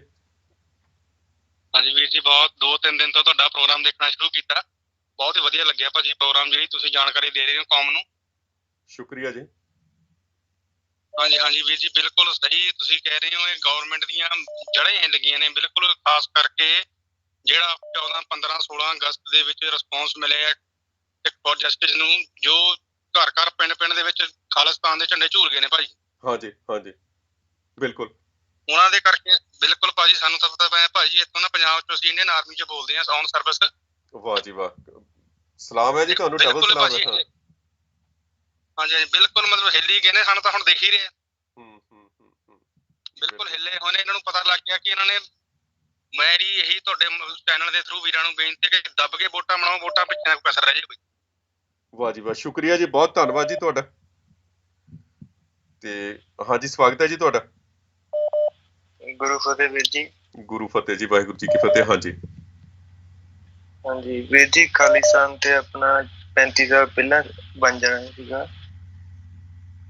ਜਦੋਂ ਸ੍ਰੀ ਆਪਣੇ ਹਰਿਮੰਦਰ ਸਾਹਿਬ ਜੀ ਤੇ ਅਟੈਕ ਕੀਤਾ ਗਿਆ। ਉਹ ਕੁਝ ਗੱਦਾਰਾਂ ਦੇ ਕਾਰਨ ਬਾਦਲ ਜੋ ਗੱਦਾਰੀ ਕੀਤੀ, ਅੰਦਰਲੀਆਂ ਗੱਲਾਂ ਜੋ ਬਾਹਰ ਆਉਂਦੀਆਂ ਰਹੀਆਂ, ਹੋਰ ਕੁਝ ਦੇਖਦੇ ਰਹੇ, ਜੈਲ ਸਿੰਘ ਗਿਆਨੀ, ਉਦੋਂ ਦੇ ਵੇਲੇ ਜਿਹੜੇ ਆਪਣਿਆਂ ਨੇ ਲੱਤਾਂ ਖਿੱਚੀਆਂ ਰਾਜਨੀਤੀ ਦਾ ਕਰਕੇ ਜੀ, ਨਹੀਂ ਤੇ ਸਰ ਉਦੋਂ ਹੀ ਆਪਣਾ ਜਿਹੜਾ ਖਾਲਿਸਤਾਨ ਬਣ ਜਾਣਾ ਸੀਗਾ। ਇਹ ਆਪਣੇ ਬੰਦੇ ਕੁਝ ਵਿੱਚ ਗੱਦਾਰ, ਉਹਨਾਂ ਦੇ ਕਾਰਨ ਜਿਹੜਾ ਖਾਲਿਸਤਾਨ ਨਹੀਂ ਬਣਿਆ। ਤੇ ਹੁਣ ਆਪਾਂ ਇੱਕ ਤਰ੍ਹਾਂ ਦੇ ਗੁਲਾਮ ਆ, ਜਿੱਦਾਂ ਪਹਿਲਾਂ ਅੰਗਰੇਜ਼ਾਂ ਦੇ ਥੱਲੇ ਆਪਾਂ ਗੁਲਾਮੀ ਕੀਤੀ ਆ, ਉਸ ਤਰ੍ਹਾਂ ਆਪਾਂ ਹੁਣ ਹਿੰਦੁਸਤਾਨ ਦੇ ਥੱਲੇ ਗੁਲਾਮੀ ਕਰ ਰਹੇ ਹਾਂ। ਤੇ ਮੈਂ ਸਾਰੇ ਸਿੱਖਾਂ ਨੂੰ ਜੋ ਵੀ ਪੰਜਾਬ ਦੇ ਵਿੱਚ ਰਹਿੰਦੇ ਆ, ਅਪੀਲ ਕਰੂੰਗਾ ਕਿ ਵੱਧ ਤੋਂ ਵੱਧ ਵੋਟਾਂ ਪਾਉਣ ਤੇ ਰਜਿਸਟਰ ਕਰਨ, ਤਾਂ ਜੋ ਆਪਾਂ ਆਪਣਾ ਜੋ ਗੁਲਾਮੀ ਦਾ ਆਪਣੇ ਸੰਗਲ ਪਿਆ ਗੱਲ ਦੇ ਵਿੱਚ ਉਹ ਆਪਾਂ ਖੋਲ ਸਕੀਏ। ਤੇ ਇੱਕ ਸਰ ਹੋਰ ਗੱਲ ਕਰਨੀ ਸੀਗੀ, ਤਰਨ ਤਾਰਨ ਦੇ ਵਿੱਚ ਆਪਣੀਆਂ ਮੌਤਾਂ ਹੋਈਆਂ ਸੀ 100 ਤੋਂ ਉੱਪਰ, ਹਨਾ ਸਰ ਜੀ। ਤੇ ਸਰ ਅੱਜ ਫੇਰ 2 ਮੌਤਾਂ ਉੱਥੇ ਹੋਈਆਂ, ਉੱਥੇ ਜਗ੍ਹਾ ਇਹ ਕਹਿੰਦੇ ਸੀ ਨਾ ਕਿ ਛਾਪੇ ਮਾਰੇ, ਏਦਾਂ ਕੀਤਾ, ਇੰਨੀ ਸ਼ਰਾਬ ਫੜੀ ਗਈ। ਅੱਜ ਫੇਰ 4 ਜਣੇ ਹਸਪੀਟਲ ਦੇ ਵਿੱਚ ਮਤਲਬ ਸੀਰੀਅਸ ਗਿਆ, ਤੇ 2 ਹੀ ਅੱਜ ਮੌਤਾਂ ਹੋਈਆਂ ਫਿਰ ਸਰ, ਉਹ ਸ਼ਰਾਬ ਜ਼ਹਿਰੀਲੀ ਸ਼ਰਾਬ ਦੇ ਨਾਲ, ਤੇ 2 ਸਰ ਸੀਰੀਅਸ ਹੈ। ਇਹ ਮੌਤਾਂ ਹੁੰਦੀਆਂ ਰਹਿਣੀਆਂ ਨੇ ਜੀ ਜਦੋਂ ਤੱਕ ਗੱਲ ਠੀਕ ਹੈ ਕਿ ਭਾਵੇਂ ਪਾਣੀ ਦਾ ਮਸਲਾ, ਭਾਵੇਂ ਸਾਡੀ ਭਾਸ਼ਾ ਦਾ ਮਸਲਾ, ਉਹ ਜੁੜੇ ਹੋਏ ਆਜ਼ਾਦੀ ਦੇ ਨਾਲ ਨੇ, ਭਾਵੇਂ ਇਸ ਤਰ੍ਹਾਂ ਦੇ ਨਸ਼ੇ ਦੇ ਮਸਲੇ ਨੇ। ਬਹੁਤ ਸ਼ੁਕਰੀਆ ਜੀ ਤੁਹਾਡਾ, ਧੰਨਵਾਦ ਤੇ ਤੁਸੀਂ ਜੁੜੇ ਸਾਡੇ ਨਾਲ। ਹਾਂਜੀ, ਸਵਾਗਤ ਹੈ ਜੀ ਤੁਹਾਡਾ। ਹਾਂਜੀ, ਵਾਹਿਗੁਰੂ ਜੀ ਕਾ ਖਾਲਸਾ, ਵਾਹਿਗੁਰੂ ਜੀ ਕੀ ਫਤਿਹ। ਹਾਂਜੀ, ਵਾਹਿਗੁਰੂ ਜੀ ਕਾ ਖਾਲਸਾ, ਵਾਹਿਗੁਰੂ ਜੀ ਕੀ ਫਤਿਹ ਜੀ।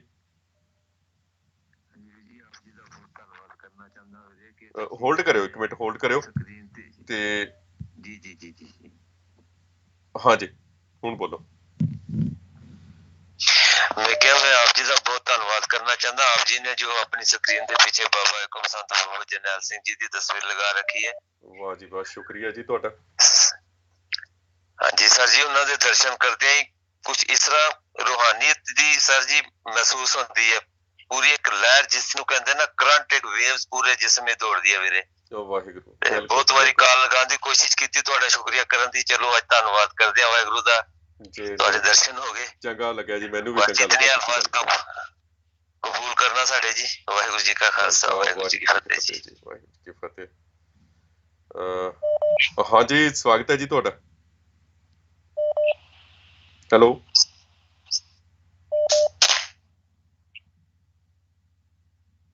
हाँ जी, स्वागत है जी तुहाडा। ਸਿੰਦਰ ਸਿੰਘ ਜੀ, ਵਾਹਿਗੁਰੂ ਜੀ ਕਾ ਖਾਲਸਾ, ਵਾਹਿਗੁਰੂ ਜੀ ਕੀ ਫਤਿਹ ਜੀ। हाँ जी, वाहिगुरू जी का खालसा, वाहिगुरू जी की फतेह जी।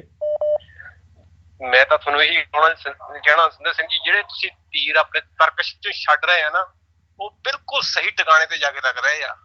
ਲੋਕਾਂ ਨੂੰ ਤਾਂ ਇਹ ਅਹਿਸਾਸ ਹੀ ਨਹੀਂ, ਜਦੋਂ ਪੰਜਾਬ ਆਜ਼ਾਦ ਹੋ ਜਾਣਾ ਉਹਨਾਂ ਕੋਲੋਂ ਤਾਂ ਪੈਸਾ ਸਾਂਭਿਆ ਨਹੀਂ ਜਾਣਾ, ਵਿਆਜ ਨਹੀਂ ਮੁੱਕਣਾ ਹੈਗਾ। ਸਿੱਖ ਇੰਨੇ ਅਮੀਰ ਆ ਹਨਾ, ਬਾਹਰ ਦੇ ਵਿਦੇਸ਼ਾਂ ਦੇ ਵਿੱਚ, ਉਹਨਾਂ ਕੋਲ ਤਾਂ ਪੈਸਾ ਰੱਖਣ ਦੀ ਜਗ੍ਹਾ ਨਹੀਂ ਹੈਗੀ। ਤੁਸੀਂ ਮਹਾਰਾਜ ਜਿਹੜਾ ਕੰਮ ਕਰ ਰਹੇ ਆ ਨਾ, ਮੈਂ ਤੁਹਾਨੂੰ ਦਿਲੋਂ ਸਲੂਟ ਕਰਦਾ ਜੀ। ਵਾਹਿਗੁਰੂ ਜੀ ਕਾ ਖਾਲਸਾ, ਵਾਹਿਗੁਰੂ ਜੀ ਕੀ ਫਤਿਹ ਜੀ। ਵਾਹਿਗੁਰੂ ਜੀ ਕੀ ਫਤਿਹ। ਬਹੁਤ ਸ਼ੁਕਰੀਆ ਤੁਹਾਡਾ, ਧੰਨਵਾਦ। ਤੇ ਬਿਲਕੁਲ ਸੱਚਮੁੱਚ ਜਦੋਂ ਪੰਜਾਬ ਆਜ਼ਾਦ ਹੋ ਜਾਏਗਾ, ਦੇਖੋ ਇੱਕ ਜਿਹੜਾ ਪਾਣੀ ਦਾ, ਅਸੀਂ ਪਾਣੀ ਨੂੰ ਲੈ ਕੇ ਚੱਲੀਏ ਨਾ, ਪਾਣੀ ਦੀ ਇੱਕ ਬੋਟਲ ਜਿਹੜੀ ਹੈ 20 ਰੁਪਏ ਦੀ ਮਿਲਦੀ ਹੈ। ਹੁਣ ਤਾਂ ਮੈਨੂੰ ਲੱਗਦਾ ਜ਼ਿਆਦਾ ਮਹਿੰਗੀ ਹੋ ਗਈ ਹੋਊਗੀ। ਤੇ 20 ਰੁਪਏ ਦੀ ਪਾਣੀ ਦੀ ਬੋਤਲ ਮਿਲਦੀ ਹੈ, ਤੇ ਉਸ ਜਿਹੜਾ ਲੱਖਾਂ ਕਿਊਸਿਕ ਪਾਣੀ ਭਾਖੜਾ ਦੇ ਜ਼ਰੀਏ ਹਰਿਆਣਾ ਨੂੰ ਤੇ ਰਾਜਸਥਾਨ ਨੂੰ ਜਾ ਰਿਹਾ, ਉਸ ਸਤਲੁਜ ਦਾ ਸ਼ਰਬਤ ਵਰਗਾ ਪਾਣੀ ਜਿਹੜਾ ਹੈ ਉਹ ਮੁਫਤ ਦੇ ਵਿੱਚ ਲੁੱਟ ਰਹੇ ਨੇ ਸਾਡੇ ਕੋਲੋਂ। ਤੇ ਉਹ ਪਾਣੀ ਦੀ ਜਦੋਂ ਅਸੀਂ ਕੀਮਤ ਵਸੂਲਾਂਗੇ ਨਾ, ਤਾਂ ਇਹ ਗੱਲ ਸੱਚ ਹੈ ਜਿਹੜੀ ਭਾਈ ਸਾਹਿਬ ਕਹਿ ਕੇ ਗਏ ਨੇ। ਬਿਲਕੁਲ ਸੋਨੇ ਦਾ ਹੋਊਗਾ ਪੰਜਾਬ ਉਹ ਅਸਲ ਦੇ ਵਿੱਚ। ਤੇ ਬਹੁਤ ਤੁਹਾਡਾ ਧੰਨਵਾਦ ਜੀ। ਦੁਨੀਆ ਭਰ ਤੋਂ ਕਾਲਾਂ ਆ ਰਹੀਆਂ ਨੇ, ਪੰਜਾਬ ਤੋਂ ਆ ਰਹੀਆਂ ਨੇ, ਇਟਲੀ ਤੋਂ, ਯੂਰਪ ਤੋਂ, ਆਸਟ੍ਰੇਲੀਆ ਤੋਂ, ਈਵਨ ਉੱਥੇ ਬਹੁਤ ਜ਼ਿਆਦਾ ਰਾਤ ਆ ਇਸ ਵੇਲੇ, ਤੇ ਮੈਨੂੰ ਲੱਗਦਾ ਸਵੇਰ ਦੇ 3-4 ਵਜੇ ਹੋਣਗੇ। ਲੰਡਨ ਤੋਂ, ਕੈਨੇਡਾ ਤੋਂ, ਅਮਰੀਕਾ ਤੋਂ, ਦੁਨੀਆ ਭਰ ਤੋਂ ਇਸ ਸ਼ੋਅ ਦੇ ਵਿੱਚ ਕਾਲਾਂ ਆ ਰਹੀਆਂ ਨੇ। ਤੇ ਤੁਹਾਡਾ ਜੀ ਬਹੁਤ ਧੰਨਵਾਦ ਸਾਰਿਆਂ ਦਾ। ਤੇ ਕਾਲਾਂ ਕੁਛ ਹੋਰ ਲਵਾਂਗੇ ਤੇ ਫਿਰ ਆਪਾਂ ਗੱਲਬਾਤ ਅੱਗੇ ਇਸ ਨੂੰ ਸਮਾਪਤ ਕਰਾਂਗੇ। ਹਾਂਜੀ, ਸਵਾਗਤ ਹੈ ਜੀ ਤੁਹਾਡਾ। ਸੁਰਿੰਦਰ ਵੀਰ ਜੀ, ਖਾਲਸਾ, ਵਾਹਿਗੁਰੂ ਜੀ ਕੀ ਫਤਿਹ। ਹਾਂਜੀ, ਵਾਹਿਗੁਰੂ ਜੀ ਕੀ ਫਤਿਹ ਜੀ। ਹਾਂਜੀ ਹਾਂਜੀ ਸੁਰਿੰਦਰ ਵੀਰ ਜੀ, ਮੈਂ ਜਿਹੜੇ ਆਪਣੇ ਮਾਧਿਅਮ ਦੇ ਜਰੀਏ ਹਾਂਜੀ ਗੱਲ ਕਰਦੇ ਰਹੋ, ਤੁਸੀਂ ਰੁਕੋ ਨਾ। ਸਿੱਖ ਫॉर ਜਸਟਿਸ ਦੇ ਚੈਨਲ ਦੇ ਜਰੀਏ ਮੈਂ ਆਪਣੇ ਜਿਹੜੇ ਬੇਰੁਜ਼ਗਾਰ ਟੀਚਰ ਨੇ ਉਹਨਾਂ ਨੂੰ ਮੈਸੇਜ ਦੇਣਾ ਚਾਹੁੰਦਾ। ਹਾਂਜੀ, ਕਿ ਉਹ ਅੱਜ ਆਪਣੇ ਪੰਜਾਬ ਲਈ ਆਪਣੀ ਡਿਊਟੀ ਸੰਭਾਲਣ ਜੀ, ਆਪਣੀ ਡਿਊਟੀ ਸੰਭਾਲਣ, ਜਿੰਨੀ ਵੱਧ ਤੋਂ ਵੱਧ ਹੋ ਸਕਦੀ ਆ ਸਾਡੀ ਪੰਜਾਬੀ ਮਾਂ ਬੋਲੀ ਦੀ ਸੇਵਾ ਕਰਨ। ਵਾਹ ਜੀ ਵਾਹ। ਆਪਣੇ ਜਿਹੜੇ ਵੀ ਆਪਾਂ ਸਰਕਾਰਾਂ ਤੋਂ ਮੰਗਦੇ ਆ ਨੌਕਰੀਆਂ ਨਾ, ਉਹਨਾਂ ਦੀ ਤੁਸੀਂ ਚਿੰਤਾ ਛੱਡ ਦਿਓ। ਜਦੋਂ ਆਪਣਾ ਖਾਲਿਸਤਾਨ ਬਣ ਗਿਆ, ਤੁਹਾਨੂੰ ਨੌਕਰੀਆਂ ਦੀ ਪਹਿਲ ਹੋਊਗੀ, ਤੁਹਾਨੂੰ ਸਭ ਤੋਂ ਪਹਿਲਾਂ ਤੁਹਾਨੂੰ ਨੌਕਰੀਆਂ ਮਿਲਣਗੀਆਂ। ਉਹ ਵੈਰੀ ਗੁੱਡ। ਇਹਦੇ ਉੱਤੇ ਇੱਕ ਅਲੱਗ ਪ੍ਰੋਗਰਾਮ ਬਣਦਾ 1 ਘੰਟੇ ਦਾ ਜੀ, ਵੱਖਰਾ। ਇਹ ਗੱਲ ਤੁਸੀਂ ਮੈਨੂੰ ਮੈਸੇਜ ਕਰੋ WhatsApp ਦੇ ਉੱਤੇ। ਇਹ ਟੀਚਰਾਂ ਨੂੰ ਅਸੀਂ ਵਿਸ਼ੇਸ਼ ਤੌਰ ਦੇ ਉੱਤੇ ਸੰਬੋਧਿਤ ਹੋ ਕੇ ਗੱਲਬਾਤ ਕਰਾਂਗੇ। ਬਹੁਤ ਸ਼ੁਕਰੀਆ ਜੀ, ਧੰਨਵਾਦ। ਹਾਂਜੀ, ਸਵਾਗਤ ਹੈ ਜੀ ਤੁਹਾਡਾ। ਹਾਂਜੀ, ਵਾਹਿਗੁਰੂ ਜੀ ਕਾ ਖਾਲਸਾ, ਵਾਹਿਗੁਰੂ ਜੀ ਕੀ ਫਤਿਹ ਜੀ। ਵਾਹਿਗੁਰੂ ਜੀ ਕਾ ਖਾਲਸਾ, ਵਾਹਿਗੁਰੂ ਜੀ ਕੀ ਫਤਿਹ ਜੀ।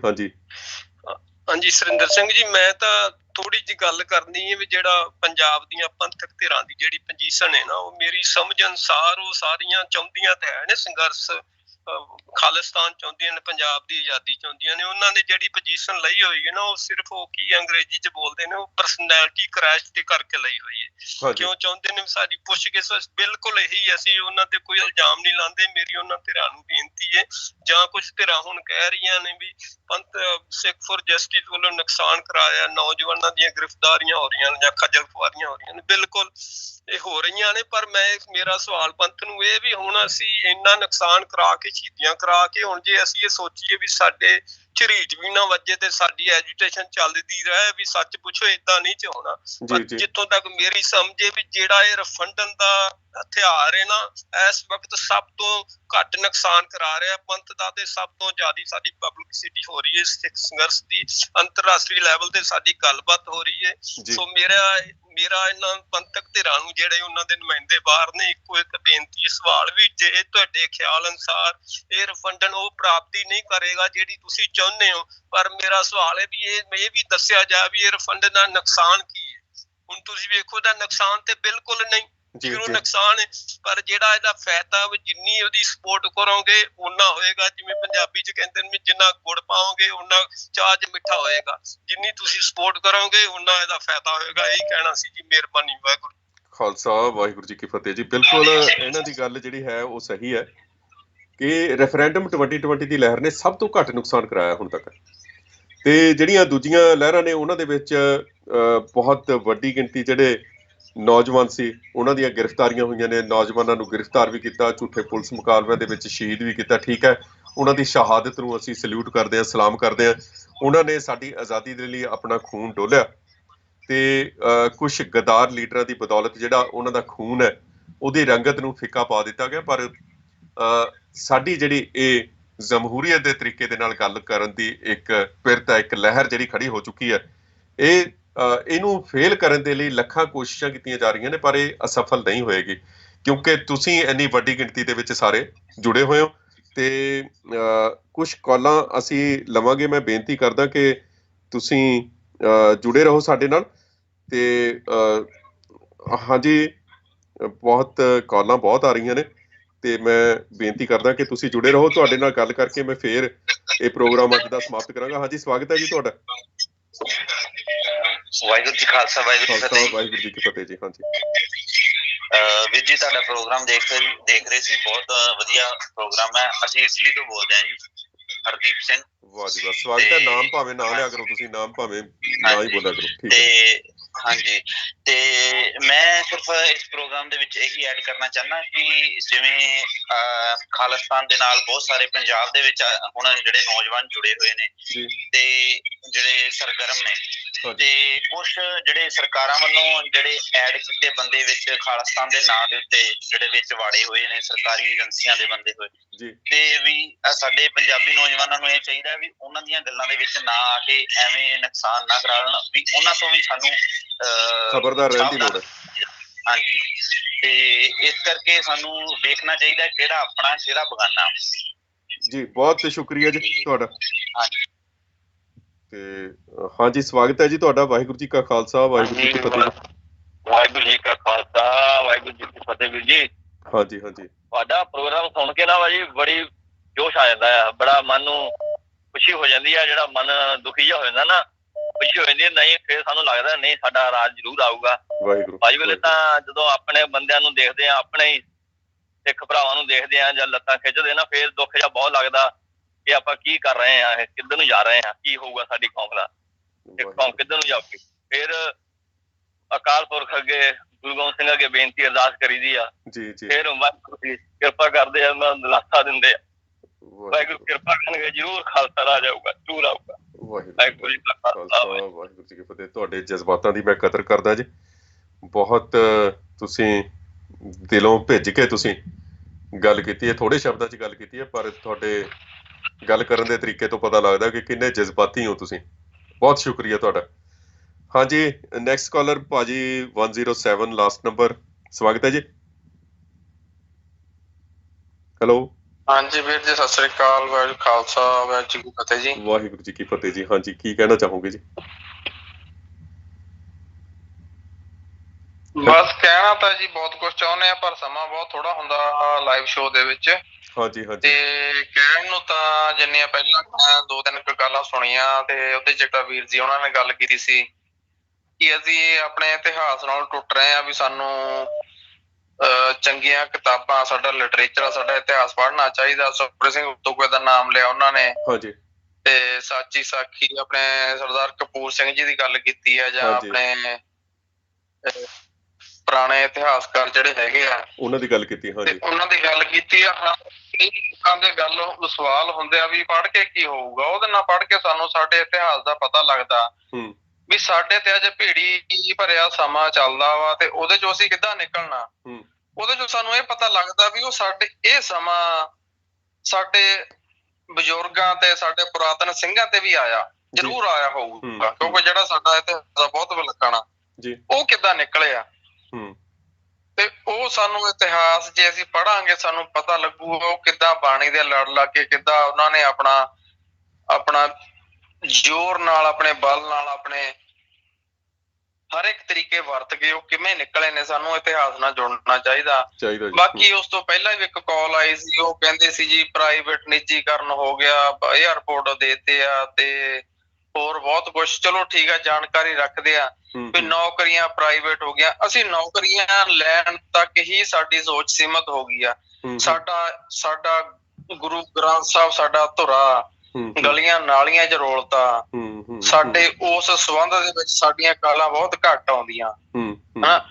ਸਾਡਾ ਜਿਸ ਤਰੀਕੇ ਦਾ ਘਾਣ ਹੋਇਆ ਵਾ, ਅਸੀਂ ਕਿਵੇਂ ਆਜ਼ਾਦੀ ਲੈਣੀ ਹੈ। ਨੌਕਰੀਆਂ ਤਾਂ ਆਉਂਦੀਆਂ ਜਾਂਦੀਆਂ ਰਹਿਣੀਆਂ। ਜੀ ਜੀ, ਬਿਲਕੁਲ ਬਿਲਕੁਲ। ਤੇ ਗੱਲ ਹੁੰਦੀ ਹੈ ਜੀ ਵੀ ਅਸੀਂ ਆਪਣੇ ਇਤਿਹਾਸ ਨਾਲ ਜੁੜੀ, ਆਪਣੇ ਵਿਰਸੇ ਨਾਲ ਜੁੜੀ, ਆਪਣੇ ਧਰਮ ਨਾਲ ਜੁੜੀ, ਆਪਣੇ ਗ੍ਰੰਥ ਨਾਲ ਜੁੜੀ, ਜਿਹਦੇ ਨਾਲ ਸਾਨੂੰ ਗੁਰੂ ਦਸ਼ਮੇਸ਼ ਪਿਤਾ ਜੋੜ ਕੇ ਗਏ ਨੇ ਜੀ। ਬਿਲਕੁਲ ਸਹੀ ਗੱਲ ਕੀਤੀ ਤੁਸੀਂ। ਉਸ ਸਾਡੇ ਗੁਰੂ ਗ੍ਰੰਥ ਸਾਹਿਬ ਦਾ ਕੀ ਹਾਲ ਕੀਤਾ ਗਿਆ ਇਸ ਪੰਜਾਬ ਦੇ ਵਿੱਚ, ਜਿਹੜੀ ਕਿ ਆਪਾਂ ਕਹਿ ਲਈਏ ਵੀ ਸਿੱਖਾਂ ਦੀ ਬਹੁ ਗਿਣਤੀ ਇੱਥੇ ਰਹਿ ਰਹੀ ਆ।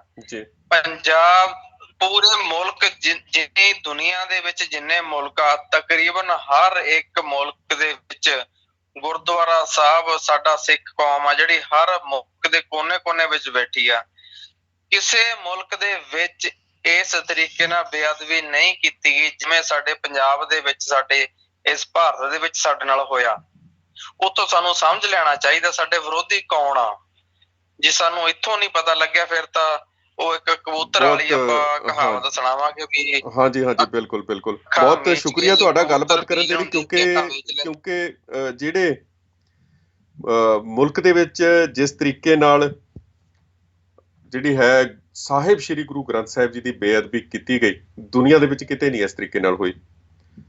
ਸੋ ਉਸ ਤੋਂ ਸਾਨੂੰ ਇਹ ਮੰਨ ਲੈਣਾ ਚਾਹੀਦਾ ਕਿ ਉੱਥੇ ਅਸੀਂ ਗੁਲਾਮ, ਤੇ ਉਹ ਗੁਲਾਮੀ ਦੀਆਂ ਜਿਹੜੀਆਂ ਜ਼ੰਜੀਰਾਂ ਨੇ ਉਹ ਸਾਨੂੰ ਲਾਉਣੀਆਂ ਪੈਣੀਆਂ ਨੇ, ਤੇ ਉਹਦੇ ਲਈ ਸਾਨੂੰ ਇਕੱਠੇ ਹੋਣਾ ਪੈਣਾ, ਇੱਕ ਲਹਿਰ ਦਾ ਸਾਨੂੰ ਹਿੱਸਾ ਬਣਨਾ ਪੈਣਾ। ਸੋ ਅਸੀਂ ਗੱਲਬਾਤ ਕੁਛ 2 ਕਾਲਾਂ ਮੈਂ ਹੋਰ ਲਵਾਂਗਾ। ਤੇ ਹਾਂਜੀ, ਸਵਾਗਤ ਹੈ ਜੀ ਤੁਹਾਡਾ। ਵਾਹਿਗੁਰੂ ਜੀ ਖਾਲਸਾ ਵਾਹਿਗੁਰੂ ਜੀ ਫਤਿਹ। ਹਾਂਜੀ, ਵਾਹਿਗੁਰੂ ਜੀ ਕਾ ਖਾਲਸਾ ਵਾਹਿਗੁਰੂ ਜੀ ਕੀ ਫਤਿਹ ਜੀ। ਹਾਂਜੀ ਭਾਜੀ, ਪ੍ਰੋਗਰਾਮ ਬਹੁਤ ਵਧੀਆ ਜੀ, ਬੜੀ ਮਿਹਰਬਾਨੀ, ਬਹੁਤ ਵਧੀਆ। ਆਪਣਾ ਵੀਡੀਓ ਆਇਆ ਕਿਤੇ ਪੰਜਾਬ ਨਾਲ ਖਾਸ ਕੋਈ ਵੀਡੀਓ ਆਇਆ ਜਿੱਥੇ ਸਾਰੀ ਨੌਲੇਜ ਰੱਖੀ ਹੈ ਦਿੱਤੀ ਆ। ਔਰ ਇੱਕ ਵਿੱਚ ਕੋਈ ਕਮੈਂਟ ਕਰ ਰਿਹਾ ਸੀਗਾ ਵੀ ਏਦਾਂ ਕਰਕੇ ਵੀ ਤੁਸੀਂ ਭਿੰਡਰਾਣੇ ਤੱਕ ਬੋਲਦੇ ਕੌਮ ਨੂੰ ਉਹ ਜੇ ਧਰਮ ਦੇ ਬੱਲੇ ਲੱਗ ਕੇ ਬਣਾ ਰਹੇ ਕੁਛ ਐਸਾ ਕੋਈ ਲਿਖ ਰਿਹਾ ਪੰਜਾਬੀ ਚ। ਮੈਂ ਉਹਨਾਂ ਕਈਆਂ ਵੀਰਾਂ ਨੂੰ ਆਪਣੇ ਤੁਹਾਡੇ ਵੱਧ ਰਹੇ ਜਵਾਬ ਦੇਣਾ ਚਾਹੁੰਦਾ ਵੀ ਸੰਤ ਜਰਨੈਲ ਸਿੰਘ ਦੀ ਹਿਸਟਰੀ ਬੜੀ ਹੈ ਤੇ ਉਹਦੇ ਉੱਤੇ ਇੱਕ ਵੀ FRI ਨਹੀਂ, ਇੱਕ ਵੀ ਉਹਦੇ ਤੇ ਕੇਸ ਨਹੀਂ, ਤੇ ਉਹਨੂੰ ਫੜਨ ਵਾਸਤੇ ਟੈਂਕ ਲਿਆਉਣ ਦੀ ਕੀ ਲੋੜ ਸੀ। ਜਿਹੜੇ ਬੰਦੇ ਦੇ ਇੱਕ ਵੀ ਕੇਸ ਨਹੀਂ, ਇੱਕ ਵੀ ਉਹਦੇ ਤੇ FRI ਨਹੀਂ, ਉਹਦੇ ਬੰਦੇ ਦੇ ਉਹਨੂੰ ਬੰਦੇ ਨੂੰ ਫੜੋ ਤੇ ਟੈਂਕ ਆਉਣ, ਤੇ ਜਿਹੜੇ ਬੰਦੇ ਤੇ ਕੇਸ ਹੋਣ ਮਰਡਰ ਦੇ ਜਾਂ ਜਨੋਸਾਈਡ ਦੇ ਦੰਗੇ ਫਸਾਦ ਦੇ, ਉਹ ਬੰਦੇ ਮੰਤਰੀ ਬਣ। ਹੁਣ ਇਹਦੇ ਵਿੱਚ ਹੋਰ ਕੀ ਲੱਭਣਾ ਬੰਦੇ ਨੇ ਜੀ। ਹੋਰ ਉਹ ਇਹ ਤਾਂ ਬਾਕੀ ਹੈ ਜੀ, ਦੁਨੀਆ ਨੂੰ ਸੋਚਣਾ ਚਾਹੀਦਾ ਵਾ ਵੀ ਹਰ ਅੱਜ ਅਰਦਾਸ ਤੇ ਪਾਬੰਦੀ ਲੱਗੀ ਆ। ਜੇ ਅਰਦਾਸ ਤੇ ਪਾਬੰਦੀ ਲੱਗੀ ਆ ਤੇ ਅਰਦਾਸ ਕਰਨ ਵਾਲੇ ਕੋਈ ਵੀ ਰੋਕ ਸਕਦਾ। ਮੈਂ ਤਾਂ ਤੁਹਾਡੇ ਰਾਹੀਂ ਸਲਾਹ ਦੇਣਾ ਚਾਹੁੰਦਾ ਤੁਹਾਨੂੰ ਵੀ ਜਦੋਂ 35,000 ਸਿੰਘ ਇੱਕ ਦਿਨ ਚ ਸ਼ਹੀਦ ਹੋਇਆ ਤਾਂ ਅਬਦਾਲੀ ਕਹਿੰਦਾ ਵੀ 20 ਸਾਲ ਮੇਰੇ ਵੱਲ ਮੋਹ ਨਹੀਂ ਕਰਦੇ, ਤੇ ਕਹਿੰਦੇ ਸਿੰਘਾਂ ਨੇ 2 ਮਹੀਨਿਆਂ ਬਾਅਦ ਹੀ ਲਾਹੌਰ ਫਤਿਹ ਕਰ ਲਿਆ ਸੀ। ਤੇ ਉਹ ਗੱਲ ਹੈ ਤੇ ਇਹ ਜ਼ਰੂਰੀ ਆ। ਹੁਣ ਸਭ ਇੱਕ ਅਰਦਾਸ ਨਹੀਂ, ਹਜ਼ਾਰਾਂ ਅਰਦਾਸਾਂ ਕਰੋ ਤੇ ਉਹਨੂੰ ਪਾਓ ਪਤਾ ਲੱਗੇ ਵੀ ਕਿਹਨੂੰ ਫੜ ਦੇਣਗੇ ਜੀ, ਪਤਾ ਲੱਗੂ ਕਿੰਨੀਆਂ ਅਰਦਾਸਾਂ ਰੋਕ ਲੈਣਗੇ। ਬਿਲਕੁਲ ਜੀ, ਬਿਲਕੁਲ। ਬਹੁਤ ਸ਼ੁਕਰੀਆ ਜੀ ਤੁਹਾਡਾ, ਧੰਨਵਾਦ। ਬਿਲਕੁਲ, ਅਰਦਾਸ ਦੇ ਵਿੱਚ ਤਾਕਤ ਵੀ ਹੁੰਦੀ ਹੈ ਤੇ ਅਰਦਾਸ ਸਮੂਹਿਕ ਰੂਪ ਦੇ ਵਿੱਚ ਸਾਨੂੰ ਕਰਨੀ ਚਾਹੀਦੀ ਹੈ। ਸਵਾਗਤ ਹੈ ਜੀ ਤੁਹਾਡਾ। ਵਾਹਿਗੁਰੂ ਜੀ ਕਾ ਖਾਲਸਾ ਵਾਹਿਗੁਰੂ ਜੀ ਕੀ ਫਤਿਹ। ਵਾਹਿਗੁਰੂ ਜੀ ਕੀ ਫਤਿਹ ਜੀ। ਹਾਂਜੀ ਹਾਂਜੀ ਵੀਰ ਜੀ, ਮੈਂ ਇੱਕ ਮੈਸੇਜ ਹੋਰ ਦੇਣਾ ਚਾਹੁੰਦਾ। ਮੈਂ ਖਾਲਿਸਤਾਨ ਤੋਂ ਹੀ ਬੋਲਦਾ। ਸਵਾਗਤ ਹੈ ਜੀ। ਹਾਂਜੀ ਅੱਛਾ ਜੀ, ਆਪਣੇ ਜਿਹੜੇ ਟੀਚਰ ਨੇ, ਟੀਚਰ ਬੇਰੁਜ਼ਗਾਰ ਟੀਚਰ ਨੇ ਜਿਹੜੇ, ਉਹਨਾਂ ਬਾਰੇ ਮੈਂ ਪਹਿਲਾਂ ਵੀ ਗੱਲ ਕੀਤੀ ਸੀ। ਹਾਂਜੀ ਹਾਂਜੀ ਬਿਲਕੁਲ। ਉਹ ਆਪਣੇ ਪਿੰਡਾਂ ਦੇ ਵਿੱਚ ਜਾ ਕੇ ਇਹ ਧਰਨਿਆਂ ਨਾਲੋਂ ਨਾ ਪਿੰਡਾਂ ਸ਼ਹਿਰਾਂ ਦੇ ਵਿੱਚ ਜਾ ਕੇ ਆਪਣੇ ਲਾਊਡ ਸਪੀਕਰ ਵਗੈਰਾ ਲਾ ਕੇ ਜਾਂ ਗੁਰਦੁਆਰਾ ਸਾਹਿਬ ਦੇ ਵਿੱਚ ਜਾ ਕੇ ਆਪਣੀ ਸਿੱਖੀ ਦਾ ਪ੍ਰਚਾਰ ਕਰਨ, ਆਪਣੇ ਆਪ ਹੀ ਨੌਕਰੀਆਂ ਉਹਨਾਂ ਕੋਲੇ। ਦੂਸਰੀ ਗੱਲ ਇਹ ਜੀ, ਆਪਾਂ ਕਈ ਲੱਖ ਜਿਹੜੇ ਪੰਜਾਬ ਦੇ ਵਿਕਲਾਂਗ ਬੱਚੇ ਜਾਂ ਵਿਕਲਾਂਗ ਕੋਈ ਵੀ ਆਪਣੇ ਨਿੱਜੀ ਤੌਰ ਤੇ ਹੋਇਆ ਜਾਂ ਐਕਸੀਡੈਂਟ ਨਾਲ ਜਾਂ ਕੁਦਰਤੀ ਤੌਰ ਤੇ ਆ, ਉਹਨਾਂ ਨੂੰ ਆਪਾਂ ਨੌਕਰੀਆਂ ਦੇ ਸਕਦੇ ਹਾਂ। ਠੀਕ ਹੈ, ਬਿਲਕੁਲ ਕਈ ਲੱਖ ਨੌਕਰੀਆਂ ਦੇ ਸਕਦੇ ਹਾਂ। ਮੇਰੇ ਕੋਲੇ ਏਦਾਂ ਦੀ ਪਾਲਿਸੀ ਹੈਗੀ ਹੈ ਜੀ। ਤੁਸੀਂ WhatsApp ਤੇ ਨੰਬਰ ਭੇਜਿਓ, ਤੇ ਜਿਹੜੇ ਪਹਿਲਾਂ ਟੀਚਰਾਂ ਦੇ ਵਾਸਤੇ ਪ੍ਰੋਗਰਾਮ ਕਰਨ ਦੀ ਮੈਂ ਗੱਲ ਕੀਤੀ ਆ, ਉਹਦੇ ਨਾਲ ਜੋੜ ਕੇ ਇਹ ਪ੍ਰੋਗਰਾਮ ਆਪਾਂ ਕਰਾਂਗੇ ਤੁਹਾਡਾ। ਠੀਕ ਹੈ ਜੀ, ਇਹੀ ਨੰਬਰ ਹੈ ਮੇਰਾ ਜੀ। ਤੁਸੀਂ ਜੇ ਹੋ ਸਕਦਾ ਤਾਂ ਨੰਬਰ ਤੁਸੀਂ ਨੋਟ ਕਰ ਲਿਓ। ਨਹੀਂ, ਮੈਨੂੰ ਮੈਸੇਜ ਕਰਿਓ, ਤੁਸੀਂ ਟੈਕਸਟ ਕਰਿਓ। ਠੀਕ ਹੈ ਨਾ ਜੀ? ਠੀਕ ਹੈ ਜੀ, ਓਕੇ ਜੀ, ਠੀਕ ਹੈ ਜੀ। ਸੋ ਸਵਾਗਤ ਹੈ ਜੀ ਤੁਹਾਡਾ। ਹਾਂਜੀ 601 ਹੈਲੋ। ਤੇ ਮੈਨੂੰ ਲੱਗਦਾ ਕਿਸੇ ਤਕਨੀਕੀ ਕਾਰਨ ਕਰਕੇ ਜਿਹੜੀ ਹੈ ਕਾਲ ਥਰੂ ਨਹੀਂ ਹੋਈ ਉਹਨਾਂ ਦੀ। ਸੋ ਸਮਾਂ ਇਜਾਜ਼ਤ ਨਹੀਂ ਦਿੰਦਾ ਕਿ ਅਸੀਂ ਇਸ ਗੱਲਬਾਤ ਨੂੰ ਅੱਗੇ ਤੋਰੀਏ, ਤਾਂ ਅਸੀਂ ਕਾਫੀ ਅੱਗੇ ਤੱਕ ਖਿੱਚ ਲਿਆ ਪ੍ਰੋਗਰਾਮ ਨੂੰ ਤੁਹਾਡੇ ਸਹਿਯੋਗ ਦੇ ਨਾਲ। ਤੇ ਕੋਈ ਨਹੀਂ, ਅਸੀਂ ਇਸ ਤਰ੍ਹਾਂ ਦਾ ਅਰੇਂਜ ਕਰਾਂਗੇ ਕਿ 2 ਘੰਟੇ ਦਾ ਕਰ ਦਈਏ ਇਸ ਪ੍ਰੋਗਰਾਮ ਨੂੰ, ਲਗਾਤਾਰ 2 ਘੰਟੇ। ਤੇ ਇਸ ਬਾਰੇ ਜਲਦੀ ਕੁਛ ਵਿਚਾਰ ਕਰਕੇ, ਮੀਟਿੰਗ ਕਰਨ ਤੋਂ ਬਾਅਦ, ਵਿਚਾਰ ਚਰਚਾ ਕਰਨ ਤੋਂ ਬਾਅਦ ਅਸੀਂ ਇਹ ਫੈਸਲਾ ਲਵਾਂਗੇ ਕਿ 2 ਘੰਟੇ ਦਾ ਪ੍ਰੋਗਰਾਮ ਅਸੀਂ ਕਦੋਂ ਕਰਨਾ ਤੇ ਕਦੋਂ ਅਸੀਂ 2 ਘੰਟੇ ਦਾ ਪ੍ਰੋਗਰਾਮ ਇਹ ਨਸ਼ਰ ਕਰਿਆ ਕਰਨਾ। ਸੋ ਉਹਦੇ 'ਚ ਪਹਿਲਾ ਘੰਟਾ ਅਸੀਂ ਗੱਲਬਾਤ ਕਰਿਆ ਕਰਾਂਗੇ ਤੇ ਦੂਜੇ ਘੰਟੇ ਦੇ ਵਿੱਚ ਤੁਹਾਡੇ ਨਾਲ ਅਸੀਂ ਵਾਰਤਾਲਾਪ ਕਰਿਆ ਕਰਾਂਗੇ, ਵਿਚਾਰ ਵਟਾਂਦਰਾ ਕਰਿਆ ਕਰਾਂਗੇ। ਇਸ ਸਾਰੇ ਸ਼ੋਅ ਦੇ ਦੌਰਾਨ ਅਸੀਂ ਜਿਹੜੀ ਪੰਜਾਬ ਦੀ ਆਜ਼ਾਦੀ ਲਈ ਕੌਮਾਂਤਰੀ ਰਿਪੋਰਟ ਆ ਉਹਨੂੰ ਆਧਾਰ ਬਣਾ ਕੇ ਗੱਲ ਕੀਤੀ ਹੈ। ਅਰਦਾਸ ਤੋਂ ਗੱਲ ਸ਼ੁਰੂ ਕੀਤੀ ਸੀ। ਸੋ ਅਸੀਂ ਇੱਕ ਦਿਨ ਆਪਣੇ ਪ੍ਰੋਗਰਾਮ ਦੇ ਵਿੱਚ ਵਿਸ਼ੇਸ਼ ਤੌਰ ਦੇ ਉੱਤੇ ਅਰਦਾਸ ਦੇ ਵਿੱਚ ਵੀ ਜੁੜਾਂਗੇ, ਅਰਦਾਸ ਕਰਾਂਗੇ ਪੰਜਾਬ ਦੀ ਆਜ਼ਾਦੀ ਦੇ ਲਈ, ਤੁਹਾਡੇ ਸਾਰਿਆਂ ਦੇ ਲਈ। ਤੇ ਉਸ ਅਰਦਾਸ ਦਾ ਤੁਸੀਂ ਉਸ ਦਿਨ ਹਿੱਸਾ ਬਣਿਓ ਤੇ ਮੈਂ ਉਹ ਅਰਦਾਸ ਕਰਾਂਗਾ। ਤੇ ਇਹਦੇ ਬਾਰੇ ਵੀ ਅਸੀਂ ਜਾਣਕਾਰੀ ਦੇ ਦਿਆਂਗੇ ਕਿ ਉਹ ਅਰਦਾਸ ਵਾਲਾ ਪ੍ਰੋਗਰਾਮ ਅਸੀਂ ਕਦੋਂ ਕਰਾਂਗੇ। ਸੋ ਬਹੁਤ ਤੁਹਾਡਾ ਸਾਰਿਆਂ ਦਾ ਧੰਨਵਾਦ। ਤੁਸੀਂ ਜੁੜੇ ਇਸ ਪ੍ਰੋਗਰਾਮ ਦੇ ਲਈ, ਤੁਸੀਂ ਹੱਲਾਸ਼ੇਰੀ ਦਿੰਦੇ ਹੋ, ਤੁਸੀਂ ਪਿੱਠ ਥਾਪੜਦੇ ਹੋ। ਇਹੋ ਹੀ ਸਭ ਤੋਂ ਵੱਡਾ ਸਾਡਾ ਰੁਜ਼ਗਾਰ ਹੈ, ਇਹੀ ਸਭ ਤੋਂ ਵੱਡੀ ਸਾਡੀ ਕਮਾਈ ਹੈ ਤੇ ਇਹੋ ਹੀ ਸਾਡਾ ਜਿਹੜਾ ਹੈ ਉਹ ਮਿਹਨਤ ਫਲ ਹੈ। ਤੇ ਆਪਣੇ ਜਿੰਨੇ ਵੀ ਤੁਹਾਡੇ ਸਹਿਯੋਗੀ ਨੇ, ਸਾਥੀ ਨੇ, ਉਹਨਾਂ ਨੂੰ ਅੱਗੇ ਤੋਂ ਕੇ ਤੁਸੀਂ ਬੇਨਤੀ ਕਰਿਆ ਕਰੋ, ਸ਼ੇਅਰ ਕਰਿਆ ਕਰੋ ਇਹ ਪ੍ਰੋਗਰਾਮ, ਤਾਂ ਕਿ ਵੱਧ ਤੋਂ ਵੱਧ ਪੰਜਾਬੀ ਮੁੰਡਿਆਂ ਤੱਕ, ਸਿੱਖ ਮੁੰਡਿਆਂ ਤੱਕ, ਸਿੱਖ ਕੁੜੀਆਂ ਤੱਕ, ਬੀਬੀਆਂ ਤੱਕ ਇਹ ਗੱਲ ਪਹੁੰਚੇ ਤੇ ਅਸੀਂ ਇਸ ਮੁਕਾਮ ਨੂੰ ਜਲਦੀ ਤੋਂ ਜਲਦੀ ਹਾਸਲ ਕਰੀਏ। ਬਹੁਤ ਬਹੁਤ ਸ਼ੁਕਰਗੁਜ਼ਾਰ ਹਾਂ ਮੈਂ ਤੁਹਾਡਾ। ਹੱਸਦੇ ਰਹੋ, ਵਸਦੇ ਰਹੋ, ਜਿਉਂਦੇ ਰਹੋ, ਜਾਗਦੇ ਰਹੋ।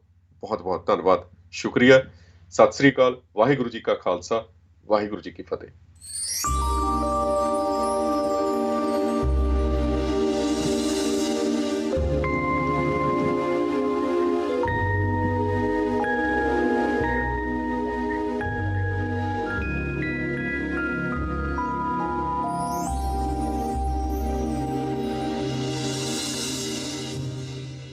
ਨਹੀਂ ਹੁੰਦਾ, ਬਿਲਕੁਲ ਐਵੇਂ ਹੀ ਹੁੰਦਾ ਜਿਵੇਂ ਤੁਸੀਂ ਇਨਸਾਫ ਪ੍ਰਾਪਤ ਕਰਨ ਦੇ ਲਈ, ਕਿਸੇ ਆਜ਼ਾਦੀ ਦੇ ਲਈ ਜੂਝ ਰਹੀ ਕਿਸੇ ਕੌਮ ਦੇ ਲਈ ਪੱਤਰਕਾਰੀ ਕਰਨਾ ਸੌਖਾ ਕਾਰਜ ਨਹੀਂ ਹੁੰਦਾ।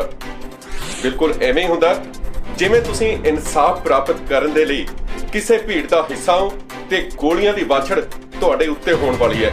ਇਹੋ ਜਿਹੀਆਂ ਘਟਨਾਵਾਂ ਬਾਰੇ ਅਤੇ ਪੰਜਾਬ ਦੇ ਹੋਰ ਭਖਦੇ ਮਸਲਿਆਂ ਬਾਰੇ ਸਿੱਧੀ ਜਾਣਕਾਰੀ ਮੈਂ ਆਪਣੇ ਟਾਕਿੰਗ ਪੰਜਾਬ ਸ਼ੋਅ ਦੇ ਵਿੱਚ ਲੈ ਕੇ ਹਾਜ਼ਰ ਹਾਂ, ਸਿਰਫ ਖਬਰਦਾਰ ਪੰਜਾਬ ਟੀਵੀ ਦੇ ਉੱਤੇ। ਦੇਖਣਾ ਨਾ ਭੁੱਲਿਓ, ਸੋਮਵਾਰ ਤੋਂ ਲੈ ਕੇ ਸ਼ੁੱਕਰਵਾਰ ਤੱਕ ਅੰਮ੍ਰਿਤਸਰ ਦੇ ਸਮੇਂ ਦੇ ਮੁਤਾਬਕ ਰਾਤ ਨੂੰ 9 ਵਜੇ ਤੋਂ ਲੈ ਕੇ 10 ਵਜੇ ਤੱਕ।